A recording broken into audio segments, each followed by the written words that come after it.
Welcome back to Ribbon Candy Hooking. I'm Deana. It's great to see you. Happy Friday night. I am so glad you're there. Looking forward to a fun episode that I have to say was a bit of a misnomer. I've corrected it in the last 5 minutes.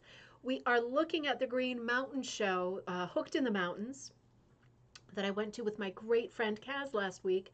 But I realized as I was putting the slides together, first of all, I forgot how long it takes, and I literally was still putting them together 2 minutes ago. I've been working on it for the last like 6 hours. So I think I have enough slides, I hope, but I'm realizing that the vast majority of the slides that I have are of the great artist Grace Collette's work. So this is a very Grace Collette heavy episode, and I just recently put that into the title because that's important.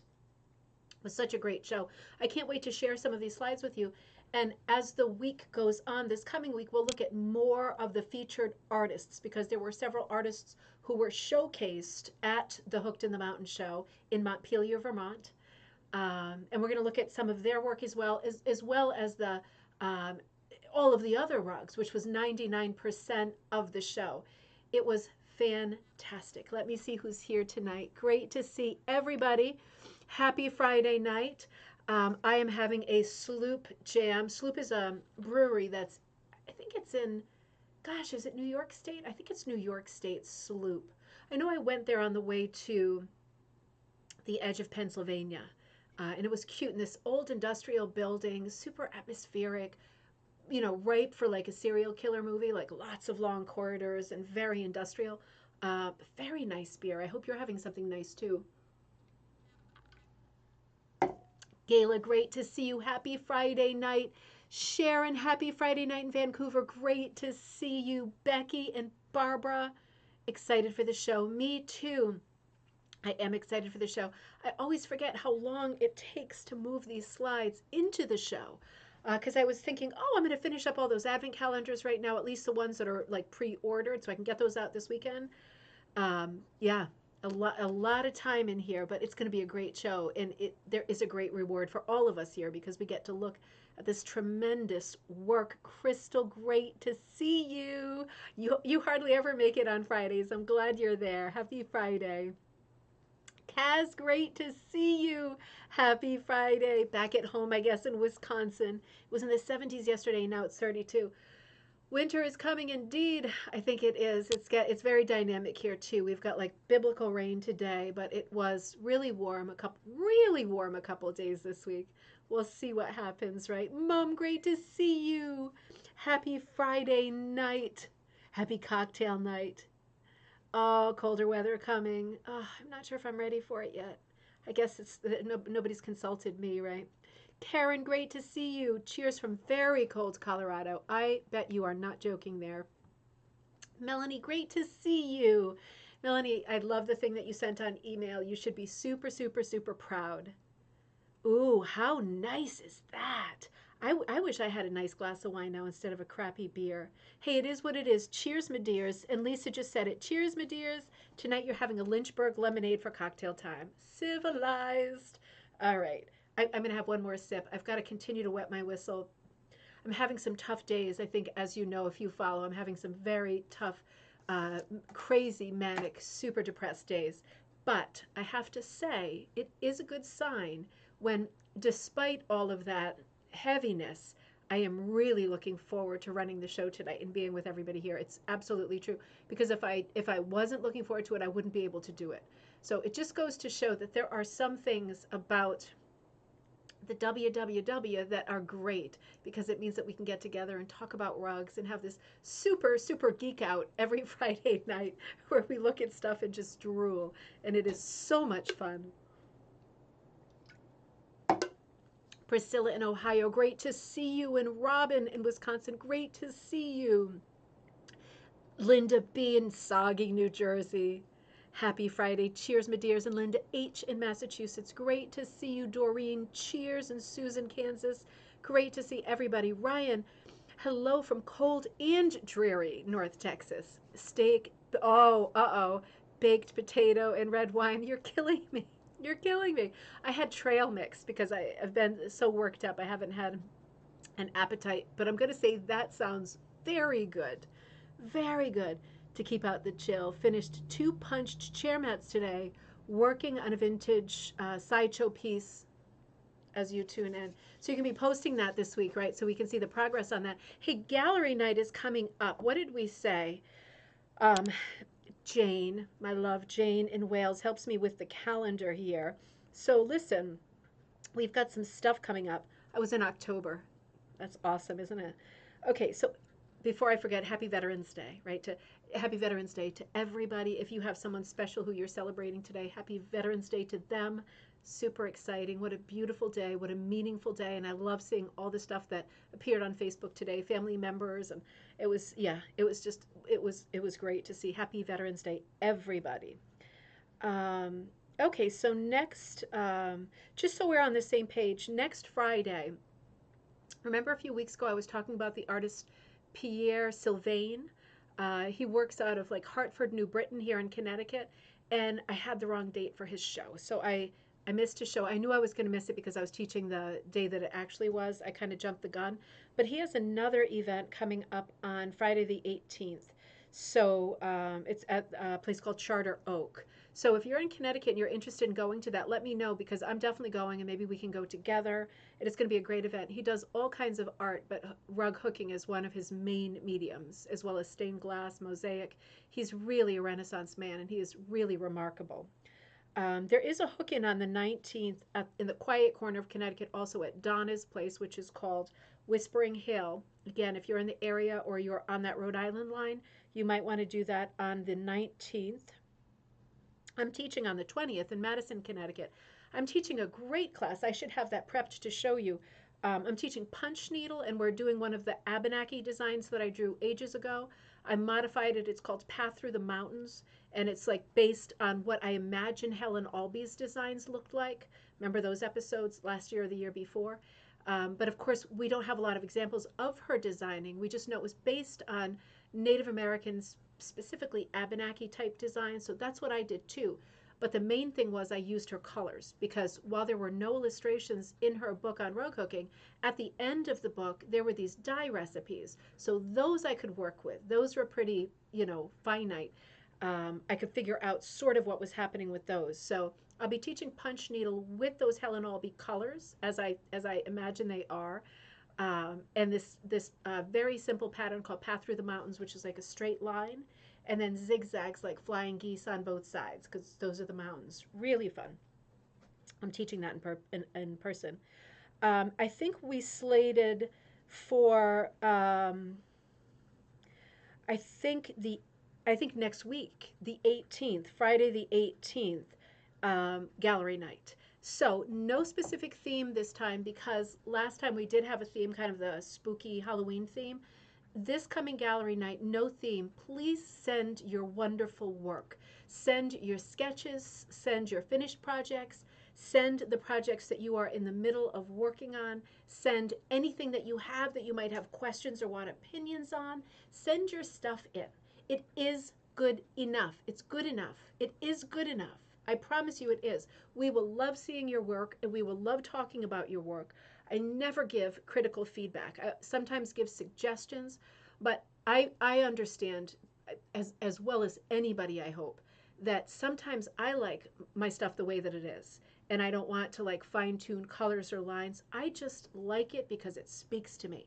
And sometimes I get that it's not technically amazing, but to me, I love it.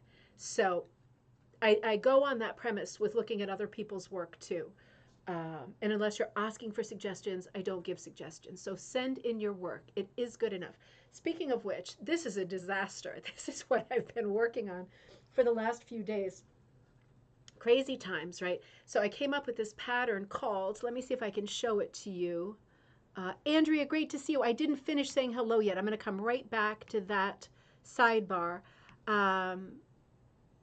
I've been working on this sketch, right?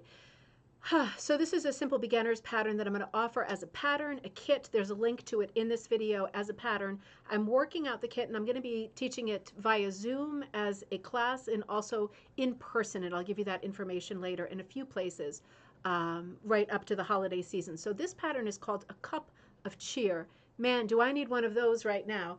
So this is one of these projects that I ripped out multiple times too, and it did feel good, I have to say. I was extra forceful with the ripping out, just because I'm in that kind of a place. But this is the way it's going at this moment. And I have to say, I think I'm going to take out this bright corner. That was part of the last color scheme, so try to ignore that. But it's a cool pattern. It's a simple pattern.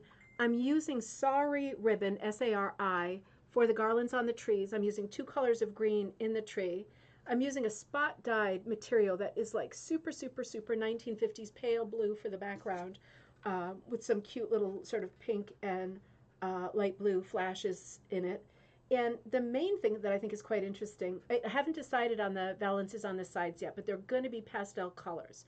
I'm not going full red and green with this pattern, in part because I have spot dyed the back with these. That's actually one of my Monet colors from our Monet series, that light pink, kind of like an early morning sunrise with the blues and the pink flecks. But the main prestige here is that the cup of cheer, I haven't finished it yet because I'm going to do a video showing how to hook with paisley with that last little bit. That is paisley. So I've got, for people who are going to do this kit or take this class with me, I have so much paisley. I'm not bragging. It's just I'm a pig and I've been collecting it for a while. That's a nicer word than hoarding, right?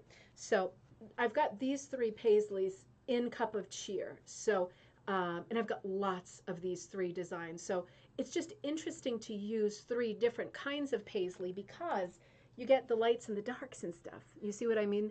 I mean, this nighttime light is terrible, and of course the sun set at like 2 in the afternoon today, so it's quite dark. But there's lots of that tomato red, which is kind of the hallmark of paisley fabric, isn't it? That really tomato color. And the mustard color too, very spicy, warm colors in paisley. But then sometimes you get those weird in between kind of sagey greens, right? Celadon type greens, and some darker greens like evergreen. So the different paisleys that I have in there are popping different parts of the cup of cheer. So I thought that was interesting because with the paisleys, I'm cutting them with the scissors at different widths, depending on where I'm about to hook it. If it's like teensy weensy, then I'm hooking it cutting it quite thin. And of course, some of the paisleys are thinner than others, and the thinner ones I cut wider, and the thicker ones I cut thinner, right? So so they don't turn to atoms in my hands and really trigger me further. So that's a lot of fun. That's a fun project, and I've just got to get these colors right. I will. I always get there in the end, but that'll be fun. That's something to look out for over the weekend. Make sure that you are ordering your advent calendars right here, right? 24 days of boxes that open that are full of goodies. Some are this size, some are this size. It is everything. It's wool strips, it's uncut wool, it's yarn, hand-dyed yarn, novelty yarn, neckties, right? So you can hook with those or dye with those. Plain white if you want to do stuff like that. It's the curls, it's everything. It's everything you can think of that you would ever want to hook with. It is everything. So very fun product. I think that's $65 online. Bargain, 24 days of fun. Be careful when you start getting them to do spoiler alert. I just want to be sure that everybody gets them before there's tons of spoilers. Not that it matters. I guess it'll help the thing sell, right? Andrea, great to see you. Happy Friday night. And Lynn, happy Friday night. Jay, happy Friday night. Thumbs up. Thank you. And Ryan, class. I love it. Mountain Dew and Cheetos. That sounds so good. So I love both of those things so much. That sounds so good. Courtney, great. Courtney, oh my gosh, I have to send the thing because I've already been drawing your thing that you asked me for, the sentimental piece. I'll write you an email about that. Holy mackerel. Courtney, great to see you. I hope Joy's okay. Anne, good to see you. Happy Friday. Teresa, happy Friday. Great to see. There's Joy. There you are, my love. You are good. Cheers, my dears, from rainy Florida. I knew you were going to say Florida. I got there. I got there before you. Stephanie, great to see you in Arizona. And Trisha, great to see you. You too. That was such a great rug show. I'm going to get right in there in a second. It was one of the best days of my life, I have to say. I guess I have to say having my children were the two best days. Really, right? That wasn't super fun. It was magical, of course, but this rug show was one of the best days of my life, and a huge part of that was being with Kaz. just meeting somebody that I've been waiting to meet for a long time was just super, super special. Let's get there in just a minute. I just want to be sure I see who's on. Kimmy, great to see you from upstate New York. First time watching. You are super, super welcome. We are so happy to have you. Heather, good to see you. I miss you. We have got to get together. This is ridiculous. Sue's great to see you in Beverly. Anita, Remembrance Day there. That's right. Happy Remembrance Day. Cheers, my dears, and happy Friday. Ryan says, I need to get my pieces in for gallery night. Absolutely. So the pieces that you want to send me for gallery night, ribboncandyhooking@gmail.com. Go ahead and send them there. And Jane's going to pull them off for me so we can get them into a good slideshow and get them going so I can continue working on orders. Teresa. Oh, thank you. It's the only way to be, isn't it? It's the only way to be. Thank you. Doreen, great to see you. I'm not sure if I said hi yet. Probably, I probably did, but still, it's good to say hello twice. Kaz, very cute. I love the spot dye. Cup looks like a clay or bronze. It does. It looks like metal because of that paisley. I'm just so crazy about paisley, and I love to use it whenever I can. And of course, with paisley, if you've hooked with it already, there's two things about it. It is exorbitantly expensive, which is such a it's a heartbreak because these are super old textiles. They have really had it, and they are wovens. That's the other thing about it. So when we're looking at paisleys, they are so beautiful. You probably can't tell by my holding it up. If you saw it through the light, you'd see it's got a lot of weakness and it's threadbare in a lot of places. I do not cut it this wide unless I'm hooking it into latch hook backing, which I sometimes do. This time I'm hooking it into primitive linen. But it looks like this on the back. And when you see this kind of jacquard um, woven, that's made up of a bunch of vertical threads, right? In horizontal, obviously there's a warp and a weft, but there's a lot of straight shots of vertical threads. And if you're thinking to yourself as someone who has not hooked with paisley before, doesn't it all fall apart as soon as you cut it with your scissors? Not really, remarkably not really, but when you start hooking it, it does get, I don't want to say hairy, but you do get lots of little ends sticking up. And you have to balance like you do with any material, any fiber that's difficult to work with. You have to make that decision for yourself. Is it so aggravating, and am I so triggered by it being more difficult than, for example, milled wool to hook with? Am I triggered enough by it that it is really upsetting me and this is not fun? Well, that's your answer, right? You don't keep going. But if you keep going and you say to yourself, there's a lot of jazz happening here, there's a lot of junk sticking up, I guess I'm going to have to take my scissors when I'm done with all this and give it a good, bonsai tree trimming here. And if you're good with that, then this is a wonderful thing to hook with because it is so much fun. And the thing is, nothing looks like it. So there is no placeholder. Chalet scarves, I did a video on that. That looks like it. But in terms of like having that old look like a bronze pot, nothing looks like paisley. It is so totally unique. Oh, Kathleen. Yes, Kathleen, I was talking about it on Wednesday. Kathleen sent me this amazing carpet bag. So I think a lot of people are on Wednesday. You have to go back, Kathleen, and look because I was admiring it, and your note to me came at a really perfect time. I really needed a nice note like that day. Oh, Ryan, it is coming. Wow, there's a lot of people on today. Great. Barbara, great to see you. Donna, great to see you. All right, I better get going. How do I order the new?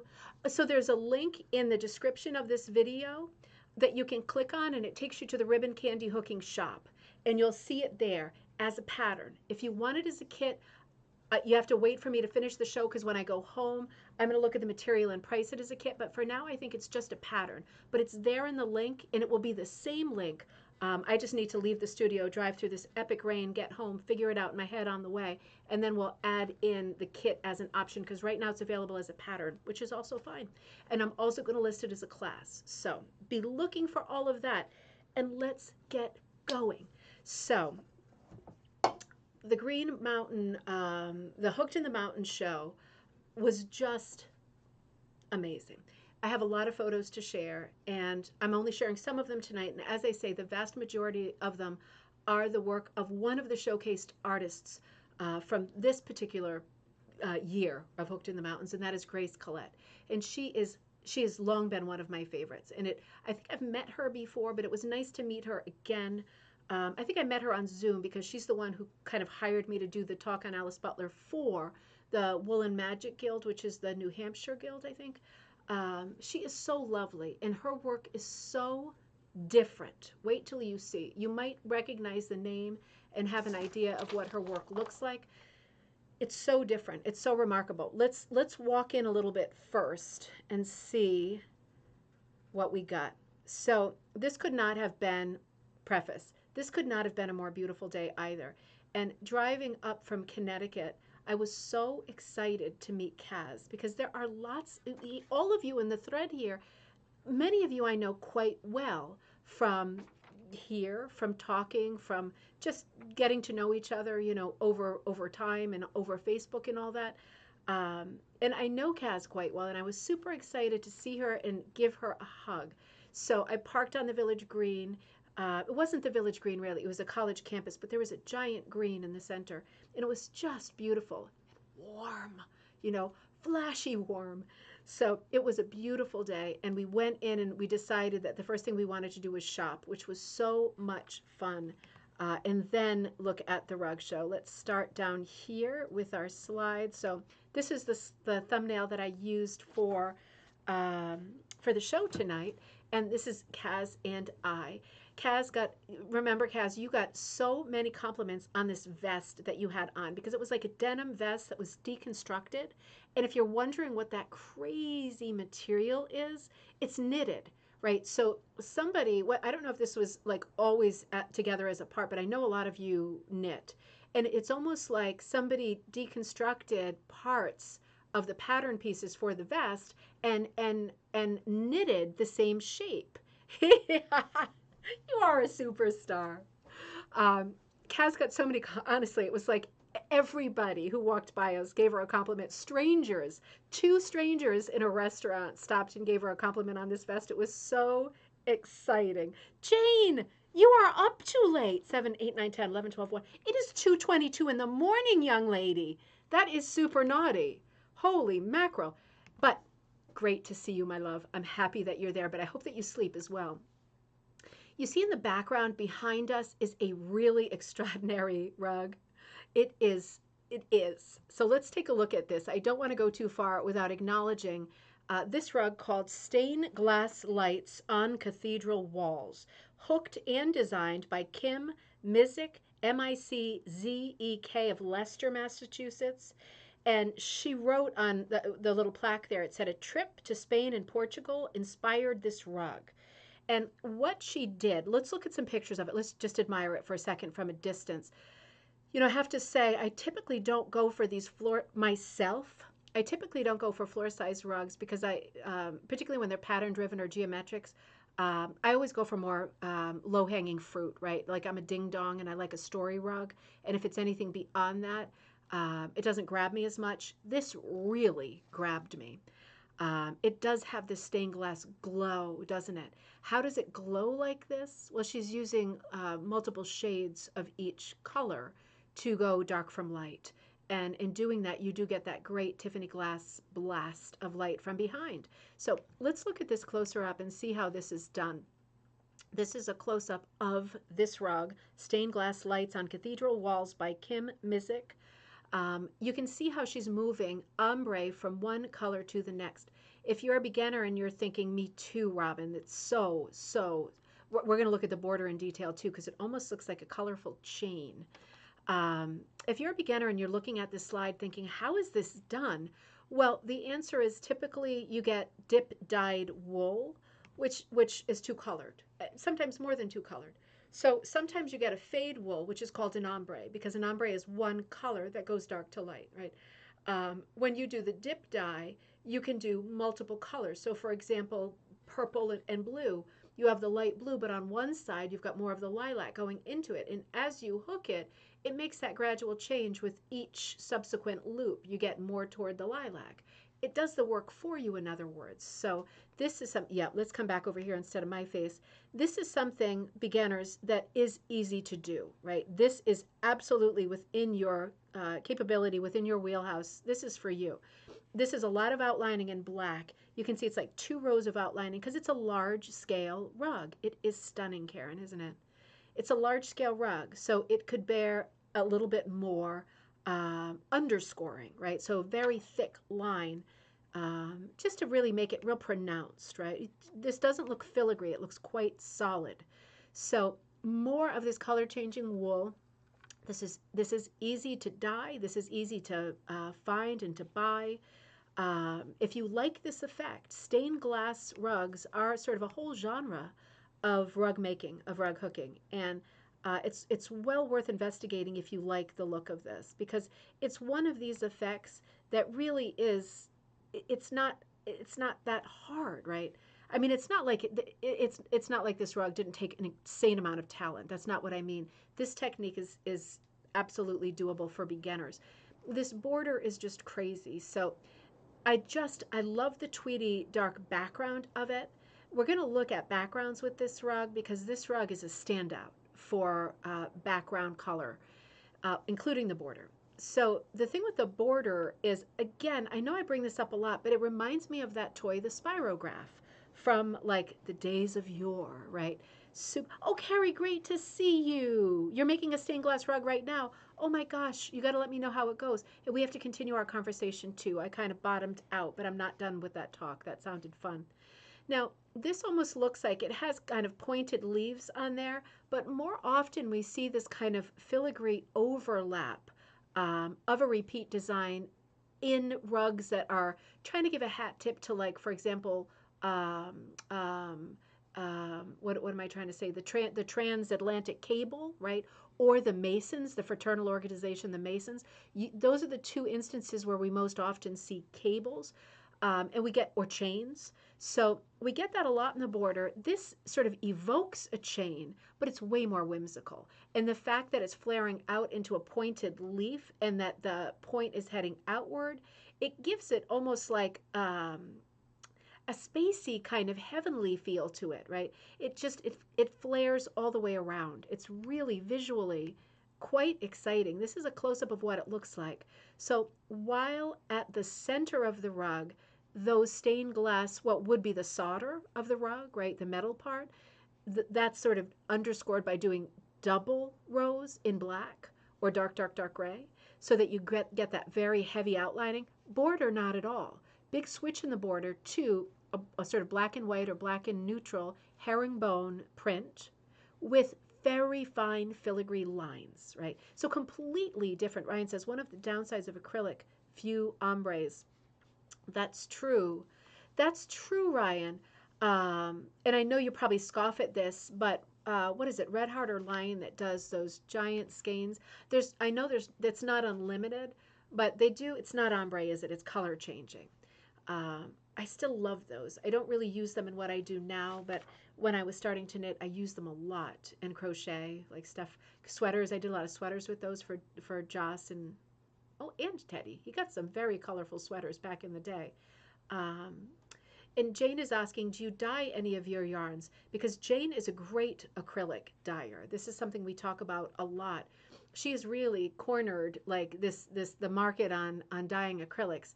The thing with dyeing acrylics, which we talk about sometimes, and one of the reasons I've steered clear of it in terms of kitting stuff and talking about it, is because they're not always predictable, and it's very hard to get the same thing twice working with any synthetic. But January is our dyeing month. I think I mentioned that on Wednesday, and I will be dyeing acrylics. I will be dyeing with natural dyes, right?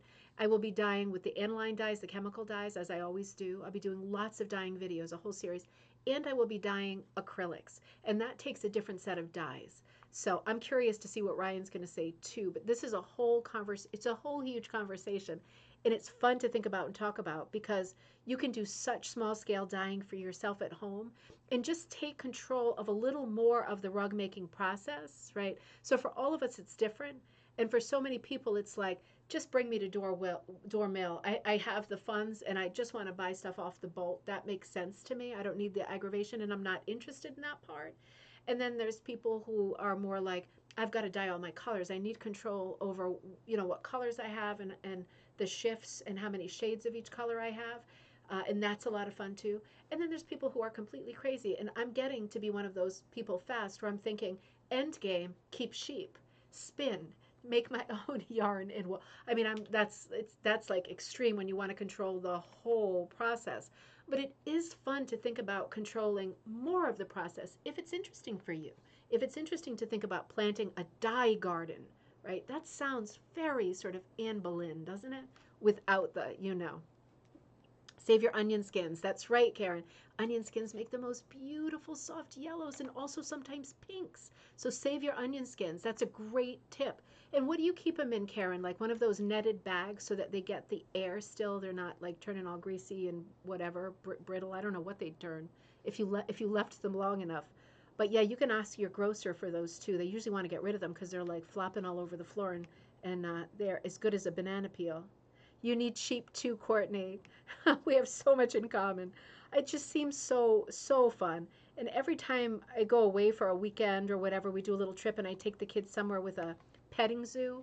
I see the little sheep and also the goats, and I think, what crazy faces they have. Don't they have the craziest faces, like little straight lips like this, and crazy eyes like they're just like something's wrong all the time, just crazy. They just make me laugh to look at their little faces and to hear all the little noises their bodies make.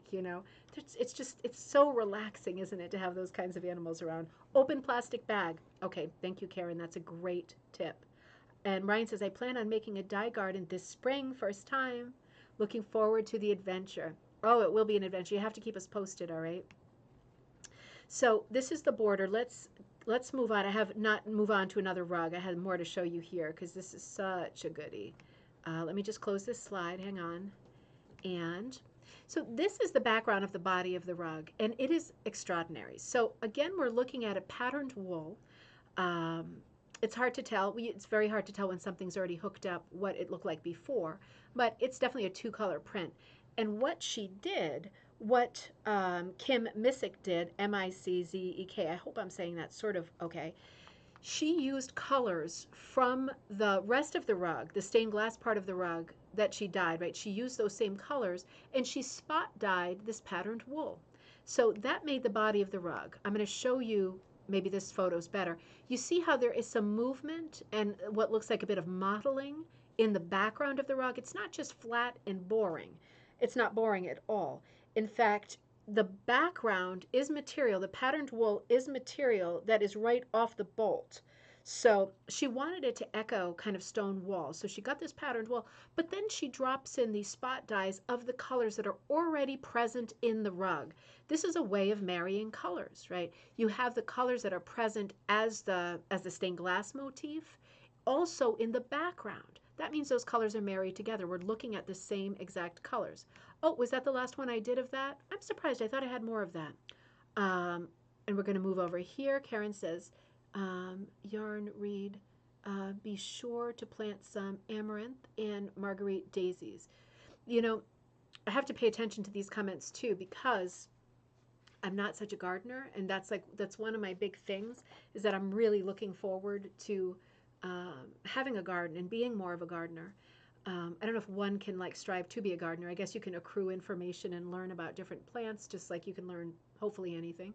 Um, and I don't know, I'm so curious, and this is a conversation I want to open up maybe another time. Although you can start on it in the thread. I just want to be sure it's recorded. And if some interesting things get said, if somebody could just email them to me so I can keep them for future notes. Um, because I do want to start a periodical for our group in the new year. And I want to be sure that we are always, at least as part, like one column of it, talking about dye. Because one of the problems is always going to be the stuff that I have to plant in my garden in Connecticut is not going to be the same as Ryan in North Texas, right? Or our Canadian friends. So this is such a moving target thing for me, and I don't have that sort of comprehensive knowledge of what plants are where. And that's something I need to kind of put together in my head so that we can talk about things that we all have a chance of dying or practicing with. Of course, you can buy stuff online. But I guess my question is, are there plants that we all have in for example, North America? I know it'll be different in Europe and it'll be different in Australia if Gail logs on. But I wonder if there are some plants or some weeds that are good for color. I know weeds usually do yellows. But does anybody know the answer to that? Because that's something that I think about at 3:13 in the morning. Mm-hmm.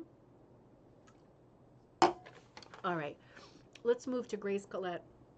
I was so excited um, to see her, to talk to her. She was in her area with her rugs, the spotlight area, and she was telling a little bit to Kaz and I about the different rugs, a little bit of insider info, and that's always so exciting.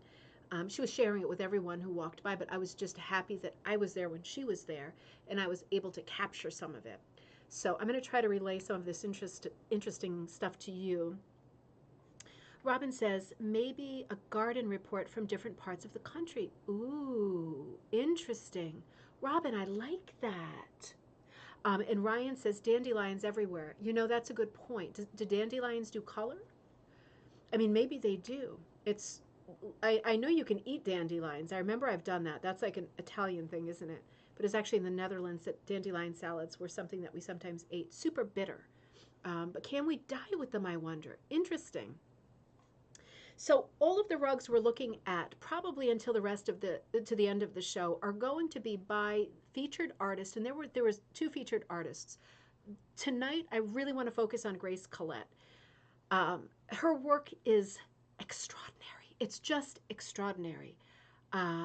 Dandelions everywhere. Okay, yeah. Just looking at the thread. Want to be sure I don't miss anything.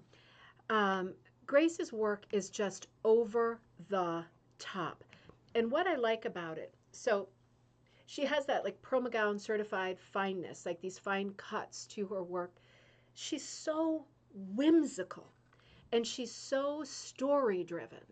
And these are the things for me that get me all emotional and like, you know, locked up. I can't walk away. It's like such interest. It's so compelling. So I was looking at a series of story rugs. I just couldn't believe what I was looking at. Not just that, God, I'm either having a hot flash or turning the thermostat up 2 more notches was just maybe too much. Whew, let's come back over here and check out, in no particular order, some of these. And I do have a big, I have a large amount that I wasn't able to use because somehow the slides got separated from the pictures. Isn't that awful? So I'm going to try before the next show to piece some of those together too. I am only using ones that I'm pretty confident that I know what they are so that there's not a different problem here. So this one is called Old Oaken Bucket, right? So, and it says, how dear to my heart are the scenes of my childhood. Look at this piece. You are looking at this piece, right? Braided border in brown and black. I mean, this is just insane. Do you see this reflection? I mean, when I look at this piece, all I can think is it really going to be like a year before I can jump into a lake again? Because this just makes me want to do an Audrey Hepburn and just run and jump. It is so beautiful. It is exquisite, Kathleen. It's just, oh, it's over the top. Let's look at it a little bit closer. Sharon says, hooking water and reflections. Wow, I know.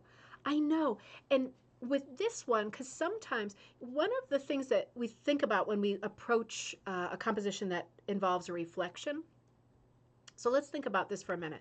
This is something that came up during the Monet class. So if you're, sorry, I shed some layers here. This is not a gym outfit. This is actually a tarot card right here, right? Kickback from our tarot episode, Halloween. So if you think about it, if you think about Monet, if you can challenge any of his water scenes, any of his river scenes, not so much water lilies because there's something on the surface, but just water. So if you think about the way that water looks in painting or in hooked rugs, you have two choices with reflections. One of them is it's like a mirror reflection because you're showing still water, or the other one, there's three really, is that it's like the three bears, right? Goldilocks, like very still, medium still, or chaotic water, turbulent water. If you go with turbulent water, then you're looking for froth, you're looking for stormy elements, right? So that's really extreme. And the example we're looking at with Grace Collette here for Old Oaken Bucket is still water. So you get that exact reflection. Do you need to change color in the reflection? Obviously not, because she's not. We're going to look at it again. The one in the middle is the one to think about, because the medium bear, right, the medium choice between perfectly still and really turbulent is water that is moving or has a slight current. And when you do that, you don't make a mirror reflection, and you want it to pull a little bit, right? You still get kind of a reflection, but you see the colors are pulling a little bit because the water is moving a little bit. These are choices you need to make when you're approaching a piece like this that has this quality or this possibility of creating the reflection. Do I want still water? Do I want slightly moving water? Do I want completely chaotic, stormy water? Because they're all different stories. This is perfectly still. You do not have to change the colors in the reflection. If it's a day scene, if the colors in the reflection look like the colors of the trees, sometimes you have the kind of a sky or the kind of water, the kind of light hitting the water, where the colors are altered in the water. Then you would have to make the decision, am I going to play that game? Do I want to add a cast of blue or green to the tree's reflections in the water? Or am I just going to go with the perfect reflection? Because I'll tell you, looking at this perfect reflection is such perfection, right? Reflection, perfection. It really is extraordinary, isn't it? I just want to check the thread. Karen says, Ryan, if you're interested, there's a fantastic book called North American Dye Plants by Anne Bliss. Also great if you want to go foraging for dye plants. Oh my God, do I want to go foraging? So looking at this a little bit closer up, there were some elements to the composition that you don't really see from a distance. Understatement, Grace Collette loves to add bling, sort of applique bits. Well, you're going to see a lot of that. I'm going to get more into that in a minute. But you can see she's added some like leafy sort of beads here. She does a lot of this. She also does a lot of text, and her text is really unique. We have this conversation a lot. When you do text, do you want your text to be kind of a signature text, kind of like a Mary Engelbreit? You see it and you know who the artist is? Or do you like your text to be different from one piece to the next? It's totally your call. There is not a right way, is there? Not at all the right way. Lynn says, I've been looking at the dye plants here in the desert, finding that most are either the flowers or the roots. That makes sense, doesn't it? But I bet you can get a lot of color out of those kinds of plants, flowers and roots. Interesting. We have to log all this because it's gonna come up on us quick January. Kathleen says, interesting, holding line by the boat. Oh, let me go back there and let me look at that one more time. There was a little rowboat on the shore. Yeah, it is on a little dock, isn't it? And look at that beautiful shadow of the boat. So she's doing a really good job with the reflection because we know that the sun is above and a little bit behind. That's why the trees are reflected like mirror perfection. But it's the same consistency that we see the shadow of the boat, right? We see the shadow coming forward under the boat. What cut is she using? I think this is all number 3, Sharon. I think it's all number 3. And she doesn't always do that, but I think with this piece, number 3s. But look at all of the other material she's putting in. She is remarkable for including all kinds of other materials. Why not use novelty materials? Why not use sew on sequins and bling? Why not? Ooh, interesting. I'm missing something here. Okay, so Dave says, I'm looking at the dyeing again. We're doing 2 things at once here. Can we multitask, right? I think so. Dave says, I'm on the hunt for privet berries made into a dye bath, produces warm green shades when mixed with alkali, baking soda. Okay. And Sharon says, okay. And then Ryan says, bluebonnets are illegal to lick here in Texas. They are the state flower, but they produce shades of green. I'm going to plant some this spring. Aw, Sharon says, Dave, when I was young, everyone had a privet hedge. You don't see them anymore. No, you don't. You see them in the UK, but you don't see them in the US. I never see them either.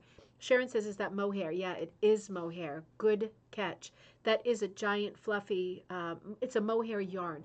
Now, it's going to be one of these yarns, right?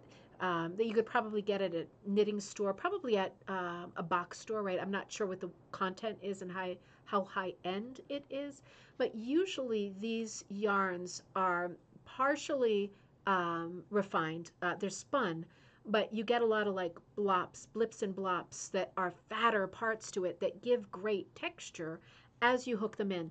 These are not materials typically, blanket statement, that you can use in a punch needle.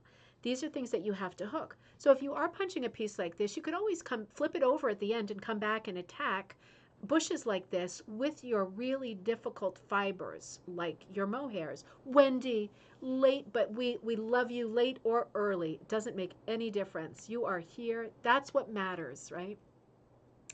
Up on top, she framed out this composition in such a lovely way with these really, I think this is the same piece. I think it's the same piece. I was having trouble matching photos up. I was basing it on the frame as well.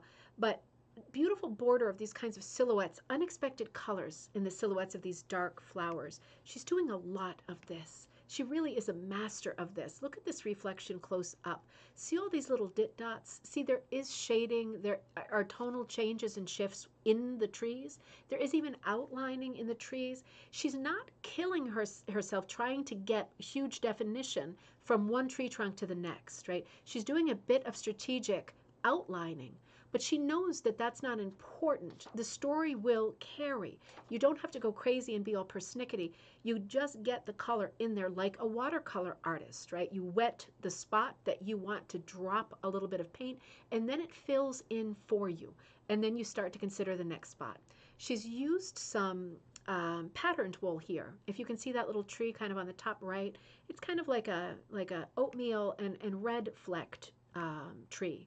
So these are not all solid. She's doing a real mashup, and she's really mixing up little dit dots of color, right? Just like a pointillist, just like the painter George Seurat, right? Just little dit dots of color. It lifts and it really unites the, if she's using red, for example, the reds in the trees around it. And these are all, she's also put on these sort of applique beaded characters like this beautiful dragonfly that's done with seed. I think these are seed beads. They might be smaller beads. I want to talk about the idea of the oaken bucket too.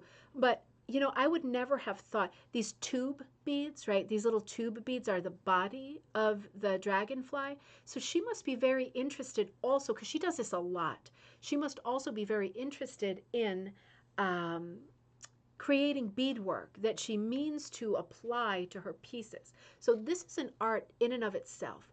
And I typically don't go for applique anything. This is a huge exception for me because I just love all of her work. It completely floors me. So if you like the idea of doing stuff like this, and maybe you have done a little bit of beading or something else in the past that you're thinking, God, I never thought of that. That could cross over to be bling on my next hook drag, seed beads. Oh, Donna says seed beads. I also use spark. Donna, what is spark? I have to ask.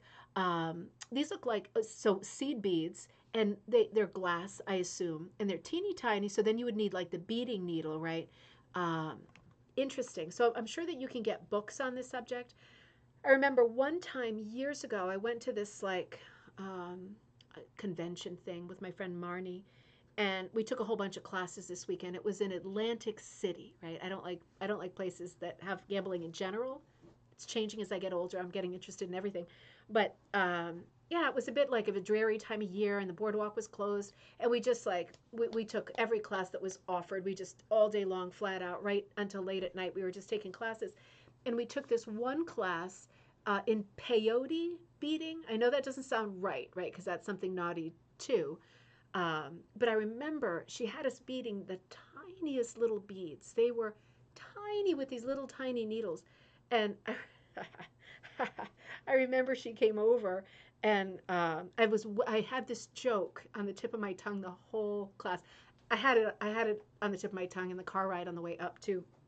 She said, Deana, how do you think your piece is coming along? And I said, I think it is pretty peyote ugly, because at that time that movie Coyote Ugly was out, and I thought it was a great joke, and she just, not at all, not a good joke. But I would based on this dragonfly, I feel like I want to look at my peyote stuff again because I remember she had us take these little like glass tiles and create a small collage under them with the backing being like a piece of cardboard. And then we attach them maybe with like soldering tape or something like the, stained glass tape, the copper stuff. And then she wanted us to bead around the edges because they were quite tall at that point, these layers, right? She wanted us to bead around the edge with the peyote style beading to frame it. And then the frame would keep it on there real tight. And we did a bunch of those, and they were so beautiful. And at that time, it was like Somerset studio time, right? I used to write for them like all the time. They're still there, but it was like the heyday.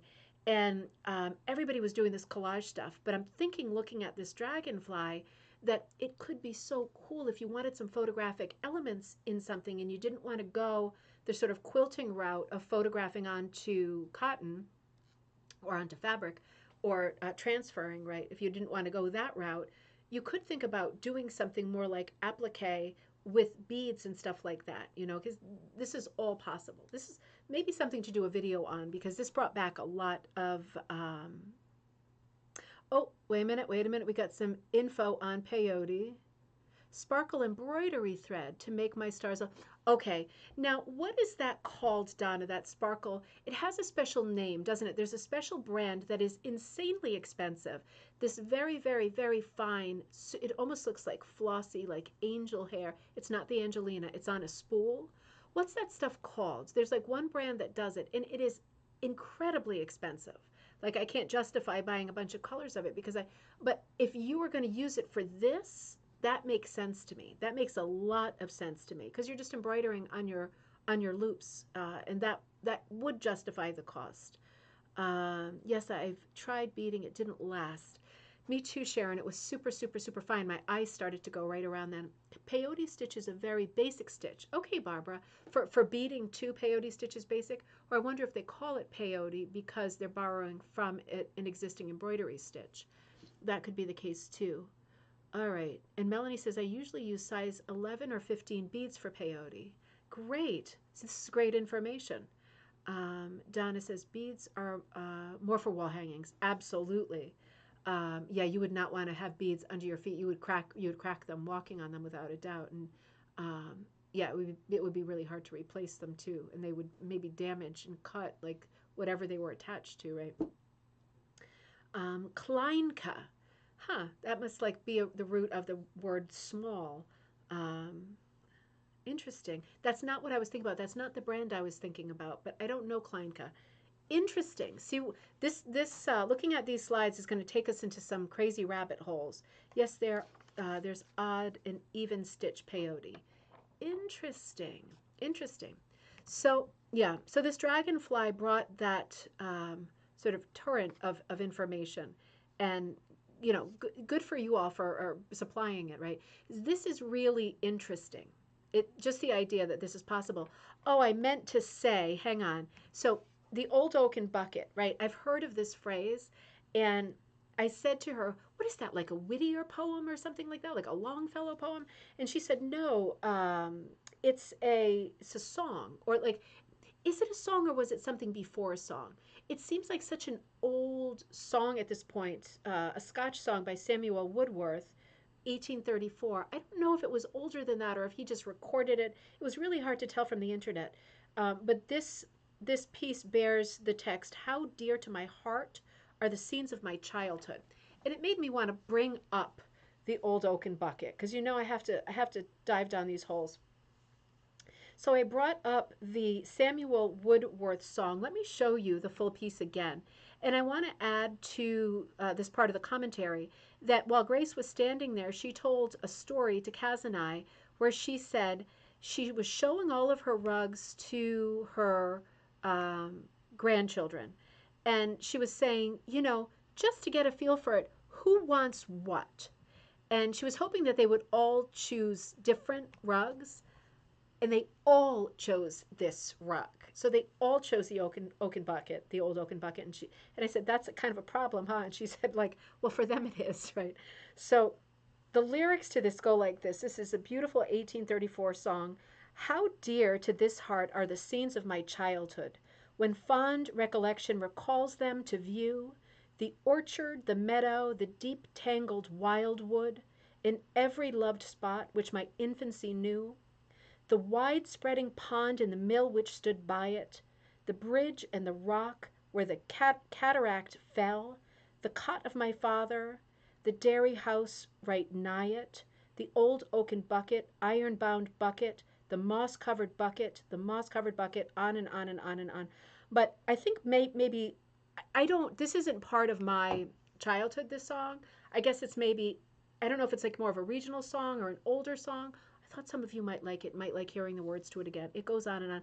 Okay, Dave said you remember the Osmond brothers singing The Old Oaken Bucket. Interesting. It's funny, I Googled Marie Osmond for some reason yesterday.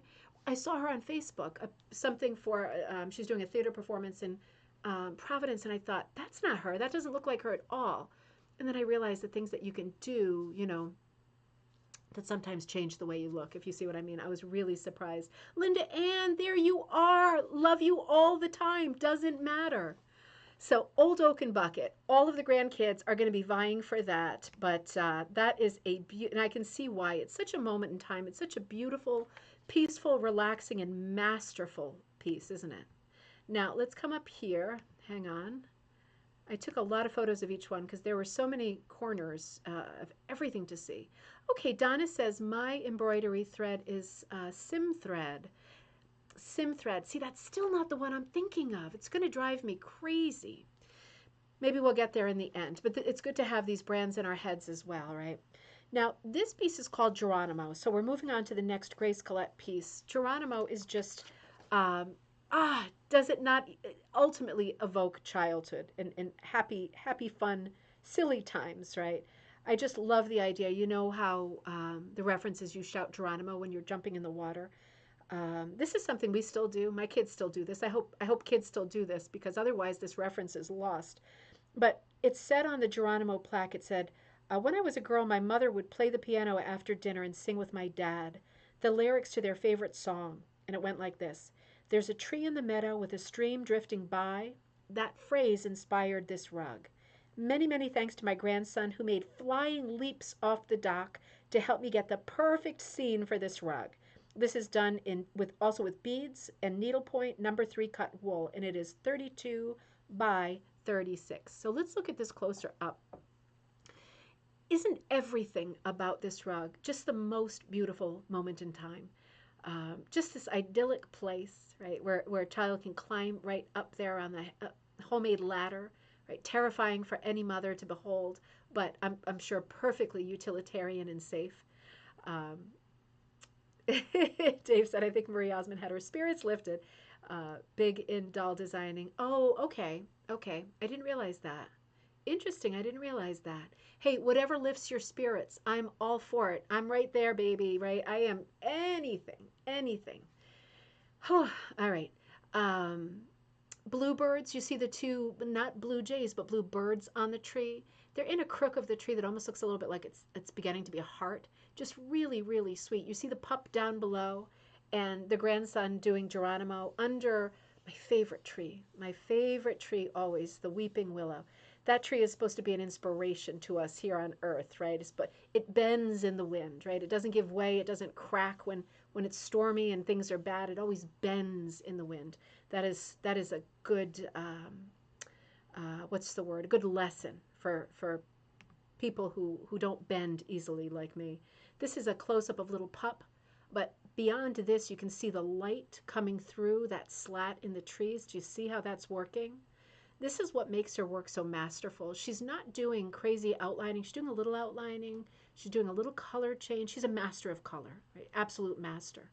This is not something that you get, at the beginning of your rug making career. Cute little pup, tiny little pup, but really for me, the colors on the ground and this slat of light coming through, and of course the colors of the water are just remarkable. The tree itself, right? Just all of that softness coming down like fingers, right? Soft and gentle, willowy. It's just beautiful color changes. Really intimidating for me to think about doing a willow because how do you handle the color changes in a tree that has a lot of transparency, but also a lot of coverage. It's very fluffy, but it's still filigree. It's difficult. Well, if you're Grace Collette, it's not even a thought. You just do it. But you can see she's got some directional hooking here, almost like, I probably shouldn't say Indian arrows, North American arrows, right? You see those sort of V shapes, right? That's a good device for suggesting the willow. And then it comes down almost like hair, and it becomes a bit more solid and opaque as it gets further down. Also creates a great canopy and a great shape, so that you're not hooking all of that water in horizontals, right? So the sort of verticals in this piece are, I don't want to say fighting the horizontals, but they're balancing the horizontals. Yeah, she is an amazing painter with her yarn, Linda. It's just extraordinary. And here's the grandson jumping in. Have you done this yet where you're trying to get the perfect picture of something to hook later? It is tricky. I do this all the time with my kids to try to get it just right. Typically them in the air kind of stuff like this, but this is just perfect. I like how there's like just a little tiny line of the light, very light flesh on the bottom of the foot. And on the far left, that left leg, just that one little stripey of really light skin color. Just tiny flecks of light that makes such a big difference. This is another fun piece. This is called Happily Ever After. Let me find, here it is. This rug celebrates my honeymoon in the Bahamas after I married at age 70. I was featured on the cover of it was featured on the cover of Atha magazine, number 3 cut wool with beads, novelty yarns, and ribbon roses. So this is another one that has an incredible amount going on within it. I don't think I took any more of this one, so I'll have to look at it close up. Grace came into her stall because she was kind of taking a lunch break, and when she came in, as much as I wanted to keep photographing, I also wanted to talk. So I took tons of some and not so much of others. But this is a great story rug. Married at 70, taking this trip to the Bahamas. They look so happy. They look like teenagers, right? I mean, it's so cute. The sort of parrot that's like their little greeting committee there on the top left, and the sun setting and the distance are immediately arriving and getting that postcard view. So exciting, isn't it? It's so exciting. There's so much energy in this piece. There's so much happiness in this piece. And then the border kind of offsets the brightness and the feel of the piece because it's a little bit darker, not in terms of mood, but it really creates a bit of weight around a piece that is bright and has a lot of color changes. And in making a border that's that much darker, I think it does look like a postcard, doesn't it? It looks like you put it into your scrapbook, and it is just sense of humor, Linda. That's it. Sense of humor is present with all of her work. But even the texturing on the coconut tree or palm tree, is it a coconut tree? Okay, get ready for the stupidest question yet, because I have never traveled to the subtropics or tropics. I'm not a big sun person or beach person. Is a coconut tree the same thing as a palm tree? Do palm trees have coconuts? I'm sorry to have to ask that, but if I am ever on Who Wants to Be a Millionaire, and that is the question, I better ask it now, right? Because it will be the question if I don't ask. Great sense of humor. Such good fun. All right, let me come down to our next. Hang on, here we go. Oh, this is going to get you. Okay, Springtime on the Island from Granny's Screen Door. Isn't this exquisite? I forgot to tell you, she does some really exquisite framing, like professional framing of her pieces. And it's interesting because we often talk about how do you finish your pieces. Okay, thank you, Lynn. Coconut trees and palm trees are different. Okay, good. Now, see, you're in the desert and you know the answer to that question. So now I feel extra like a ding dong. But thank you for the answer. So this one is just, it's such a moment in time. It has a bit of an Alphonse Mucha feel to it, but you can, once you hear the word screen door, aren't the words screen door in themselves just beautiful? I mean, can you think of a phrase that evokes summer more than the phrase screen door? I mean, it's just, so pretty. Have you ever heard that little, I don't think it's a haiku. What is it? It's like a two-liner. It goes something like this. I know I've said this before, but I think it's so pretty, and I think about it all the time. Something like, I forget the poet who said it, but it was like, A kiss on the back of the knee is a moth at the screen door. I just thought, ooh, that like soft scratching, you know, you can almost feel a tickle at the back of your knee. I just thought that was so beautiful. That's one of the things that stayed with me over the many years. So springtime on the island through Granny's screen door. Let's look at this in closer detail because we must. We must. I am not moving fast at all here. Let's look at some close-ups here. So here's another one of these kinds of beaded applique pieces. Grace wrote, my favorite memory of my brother is my brother and me when we were children rowing from my grandmother's cottage. Do you see us, she says, right? You see us, right? So do you see them in the rowboat there? Beading Trapunto Charms, number 3 cut wool, and this was featured in Celebration number 28. So remarkable piece. And you know, with older houses, Victorian era houses, you get these screen doors that have these beautiful architectural kinds of corbels on the corners. I think that's what we're looking at here. And then she kind of superimposed a very Art Nouveau type iris, right, or orchid, with these little blingy things like this little guy. And it's just exquisite. It looks like an Italian micro mosaic, doesn't it? I mean, when you're looking at a piece like this, you know, quite large piece, and you come in a little bit closer and you see elements like this, it's just, it just makes you want to stand and wait because it's almost like it's changing before your eyes as you discover new bits and pieces. And you don't want to walk away, peel yourself away for fear of missing some of the pieces. And you want to drink it all up. Exactly, Karen. Barbara says you put the lime with the coconut. You do put the lime. Good one, Barbara. That is funny. Now, this is also the same piece. But I love how this one flower is standing up above the others, you know. It's kind of like, it just reminds you that nature is not symmetrical. This one is so strong, on such a strong, tall stem, too. It's just such a beautiful, the one that's sticking up heads and shoulders above the rest. It's just such a cool eye catcher. And then where the frames meet in this composition are interesting, too, because they're both very ornate frames.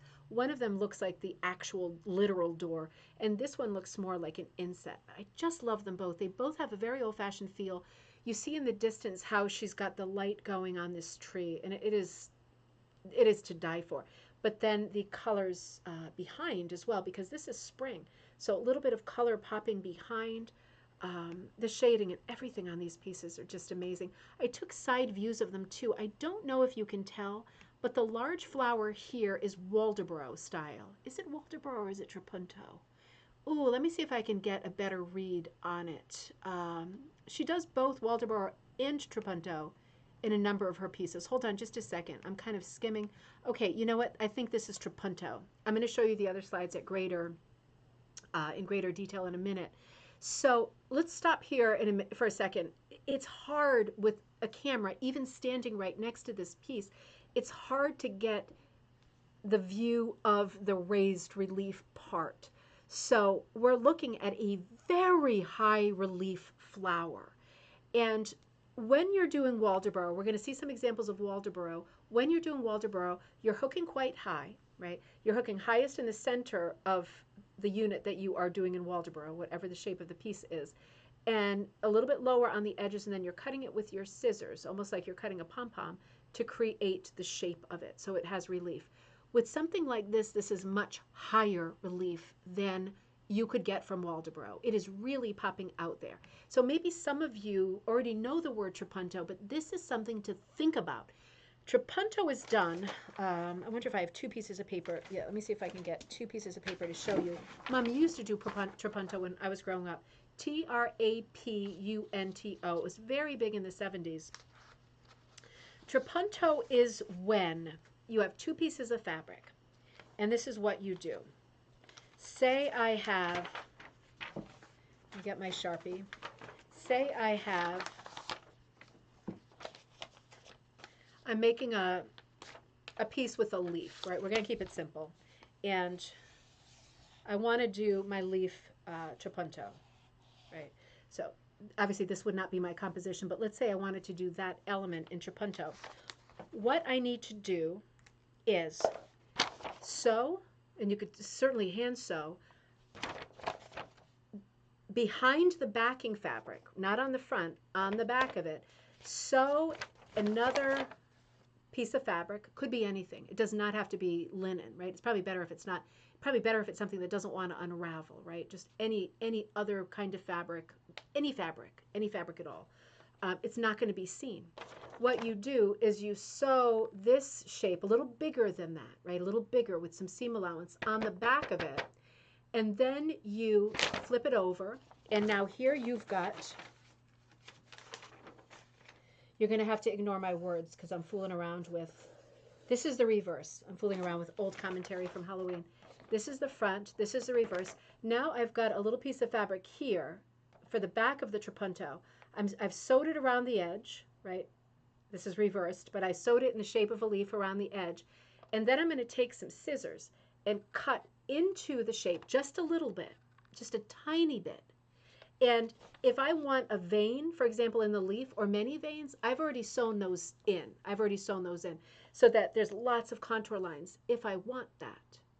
And when I come back here, I'm making a tiny hole, and then I'm taking, like, I always used to use like a knitting needle or something, and a little bit of polyfill or wool fill or whatever kind of fill, like fluff, loose fluff that you have, and you're stuffing it into that hole. So as you're stuffing it into the hole from the back, your shape is getting fatter and fatter in the front. And it can, if it's really stuffed, fabric can take a lot of stretch, right? Even wovens.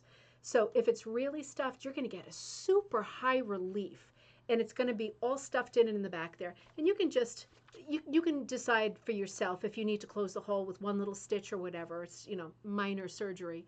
But that's how you do trapunto. And it's really easy, right? It's really easy. Basic sewing skills. But once you stuff the back like that, it could be very low relief. It could be very high relief. If doing Waldoboro does not appeal to you, or you want your relief to be much higher, then you want to think about trapunto and not Waldoboro. So let's return to that, because we're going to look at some other pieces of Grace Collette's where she's done trapunto over Waldoboro. She does both. Karen says trapunto was done in quilting. Yeah, absolutely. I forgot about that. It was absolutely. I remember Mom used to combine trapunto and batik. So my mom would like make trapunto pieces and then like brush on melted wax in some parts of it, and then be dyeing and dipping and stuff like that, and do batik as well. So cool, Mom. I wish we still had those pieces. But all right, so let's see. This is definitely trapunto, and it is such a lot of fun. Definitely check it out. Not right now. Stick with me now. Check it out later. It is really fun. So some more close-ups of Springtime on the Island through Granny's screen door. You can see the amount of color that she's using, the little boaters right on top there. The kids are out boating. So cute, isn't it? And then the larger boat on the horizon, the sailboat on the horizon. It looks like the kids got a head start, right, in the morning, really early, wanted to get out there. It looks like there's a dog in the boat, too. Just these precious memories, right, recorded in this way. Absolutely priceless. Now, this was Grace Collette's first ever rug, and it is called Autumn Leaves. Now, if you're a beginner and you're thinking, are you serious? This was her first rug. It was her first rug, but I overheard her saying to someone else that this took years for her to complete. So she came in and out of this quite a bit. This is the first rug I hooked, Autumn Leaves. All the wool I dyed using Cushing dyes and triple over dye formulas. That technique is known as TOD, T-O-D. So there are TOD books that are specifically for that technique. And the pattern is by Ruth Hall. So what a lovely composition.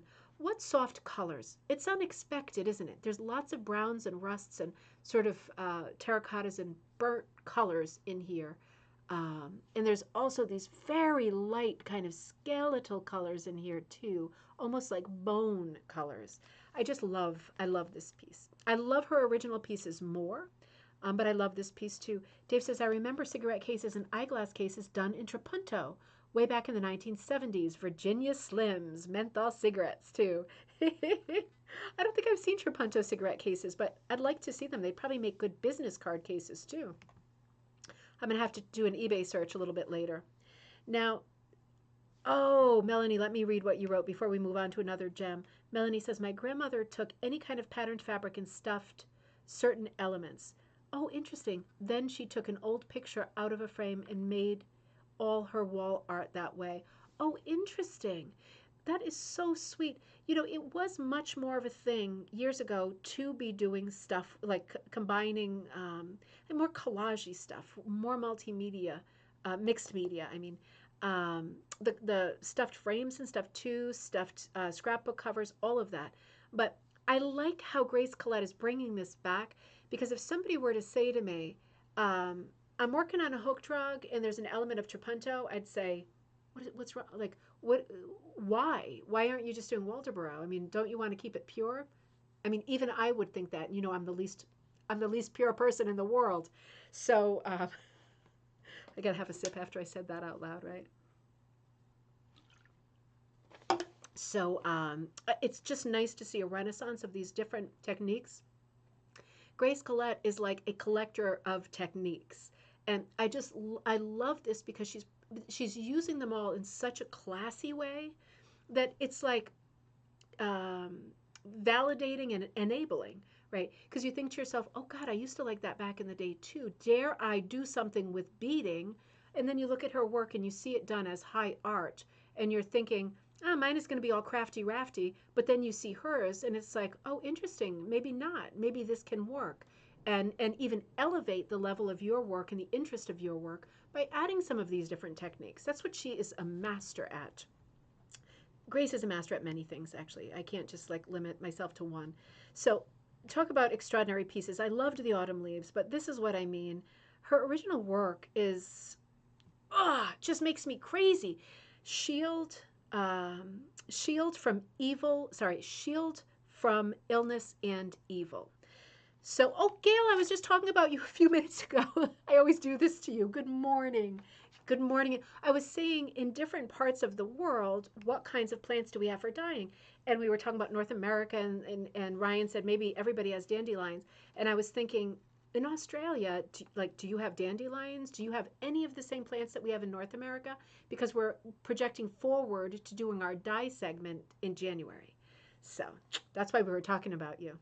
All good things. So this is an extraordinary piece, another whimsical piece with a bit of a fantasy aspect to it, right? I mean, it really is. It has that kind of a bit of a medieval feel, I guess, because there's a dragon and and a charm in here, well, nine herb charms. So let me see what I wrote about this. I took a picture. I took, this is not me reading. I took a picture of this plaque, and it came out blurry, and I didn't realize it. So I was able to make out the title as "Shield from Illness and Evil," but I could not make out anything else in the plaque. Kaz, I don't know. I don't want to put you on the spot, but I don't know if you have this as a photograph. I know it said that this depicts her youngest granddaughter, and I couldn't read the rest, and I was so frustrated with myself. My hands must have been shaking. I was super excited on this day. I really was, like beside myself. But I just love this composition because she's got these kinds of fantastical, kind of um, mythical character motif in the background with the medieval castle and the dragon and the door that looks like you're coming across a moat and you're going into a castle. It's just, the composition is amazing. I love how the dragon and the entire background recedes into the background because the colors are muted. So that's difficult. That's smart. That takes a lot. It's not, I don't want to say it's difficult. That's the wrong word. It takes a lot of planning, right? Because you want to use light and mid tones. You do not want to use full tones, full color, because they get too bright, right? So you want to be in that muddy middle. And that's something that if it doesn't come automatically to you, then you just look at the color wheel or you look at books or you go to the hardware store and you get some paint chips. Lynn says it almost looks like a Victorian postcard. It absolutely does. That little sweetheart curled up in the grass with that little headband on and all that flowering stuff around her. New growth, right? Birth, new chances, new everything. So beautiful. And this is another framed piece, like in a really serious, heavy duty frame. Melanie says, Lynn, I sure wish I had some of those pictures now. Oh man, I bet you do. Cass says, it had a glass. Okay. Okay. Some of these did. Kaz, I remember I struggled with some of these. Some of them did have glass over them. This picture came out okay. Let's see how else this went for me. Are you sure this one had glass? I know some of them had glass. I'm not sure this one did, unless I got remarkable photos and I was super lucky. I got some good close-ups of this one. No, I know the one you mean. It was Desiderado or something like that. I think had glass. A couple of them had glass on them. This one had some raised effects too. So if you look at the kind of chiffony and metallic ribbons, right, very cottony looking in the flowers behind the baby, and then you see real ribbons on the baby's headband. Look at those sweet little shut eyes. What a little angel sleeping. So touching us as a subject, but also so beautifully done. Technically, it's impossibly executed. It's just so good. I like how she signs her name with the Grace Collette, like the lowercase g and then a little c inside of it. She's obviously an artist, right? The highest kind of an artist in every way. And her color choices too. The color choice of putting this kind of apricot color with this kind of Wedgwood or stone blue in the border, super unexpected. Of course, a light orange is the opposite on the color wheel to a light blue. But once you get into these middle muddy tones, it is hard to figure that out unless you have it ingrained. And obviously she does have it ingrained. But it pops. That little bit of apricot is so, that would normally read like a camel or a neutral, but because it's next to blues, it reads like it's popping. And that's not an accident or a coincidence, right? Let's look at some more from this, the border. I mean, honestly, like she's got some different heights happening too, a little bit of different heights creating what almost looks like matting on a picture frame or the edge of a plate in a book, particularly a plate that's like, it's been pasted in rather than printed in. Look at the color changes on the turrets, right? A little bit of shadowing on the bottoms of the flags. Very, very, very muted. Just remarkable. And this was positioned over this piece that I had to take a picture of because I thought it was also beautiful. O plantain, mother of all herbs, over your chariot's roar, bulls snort and queens ride, would that we could be as strong. Beowulf. Have you read Beowulf? It is quite a good story, I have to say. It is quite a good story and full of these riveting quotes, right? All of these epics. They've been hanging on for ever for a reason, right? Now, this is very different. This is a real departure. This is very heavy in the bling. She is so good at this that it is crazy. This piece is called Bluebirds of Happiness. Um, Love makes the whole world sparkle. Bluebirds of Happiness, an adaptation of a design by Maddie Fraioli, incorporating elements of the textiles of I'm going to crucify this. I'm sorry. Sorry for that word too. Gujarat, Gujarat, India. So of textiles of Gujarat, India. Okay, it's a place name. That's why I'm struggling. Sorry about that. Materials include miras, pearls, beads, silk floss for the chain stitch, and done in number 3 and number 8. So not everything in between, just number 3s and number 8s wool. And this piece is 20 by 30. So remarkable, remarkable. So when we were standing there, she made a comment that I thought was really smart and helpful for somebody who's standing there gawking like Kaz and I were. Kaz, you were gawking beautifully. I was just like drooling and being gross.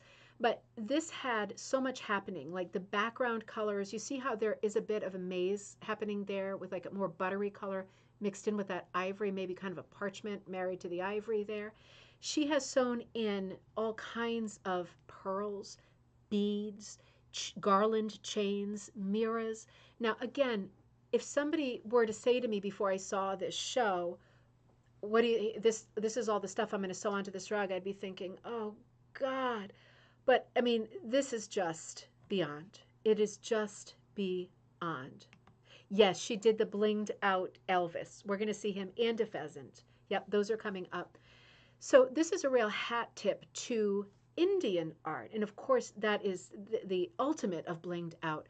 Would you ever think about using these kinds of charms and sewn on mirrors in your piece? These pom poms. Do you recognize these pom poms, right? So a lot of this stuff is very easy to get at craft stores. And the comment that I heard her make that I thought was really useful and interesting was she said, the thing about pieces like this is that the wool is something that you can control. You can get it to be any color that you want it to be. But when you're shopping for things like little mirrors, little sequins, things like that, you get the color that you get. So I was thinking about that, and I know she's right. I know she's right. You get the color that you get, the very limited colors, right? When you think about the colors that sequins come in. And yeah, you can get vintage ones on eBay or Etsy, and maybe because they have elements of mica or they're actually made of metal, depending on how far back you go. They do look different, and you can get different colors. But I'm just wondering, and I have not had the time or the space in my brain to do this yet, but I'm just wondering, um, you know this new thing called Frisbee dye? Prochem sells Frisbee dyes. They're made for like plastics. They also can dye some synthetic content material, but they're made for plastics. And I have a bunch of Frisbee dyes. I mean, they're literally like to dye colors of Frisbee to like you brand them and all this stuff.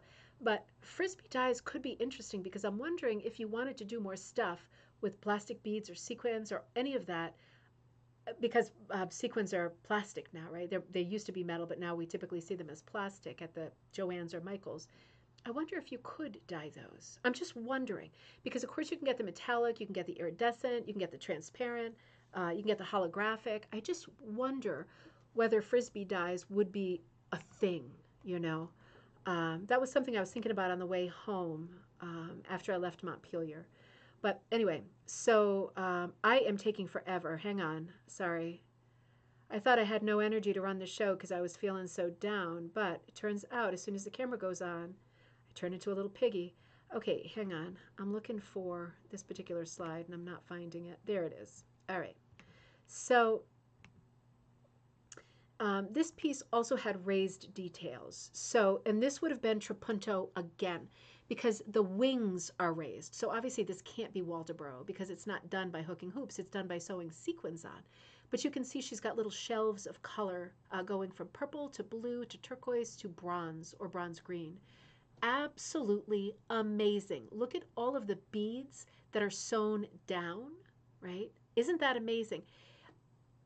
I didn't ask her this, but my guess would be, because I bet some people are thinking, how does she get those kinds of little branches? How does she get those with the beads showing above the pile of the rug? Is she hooking very low?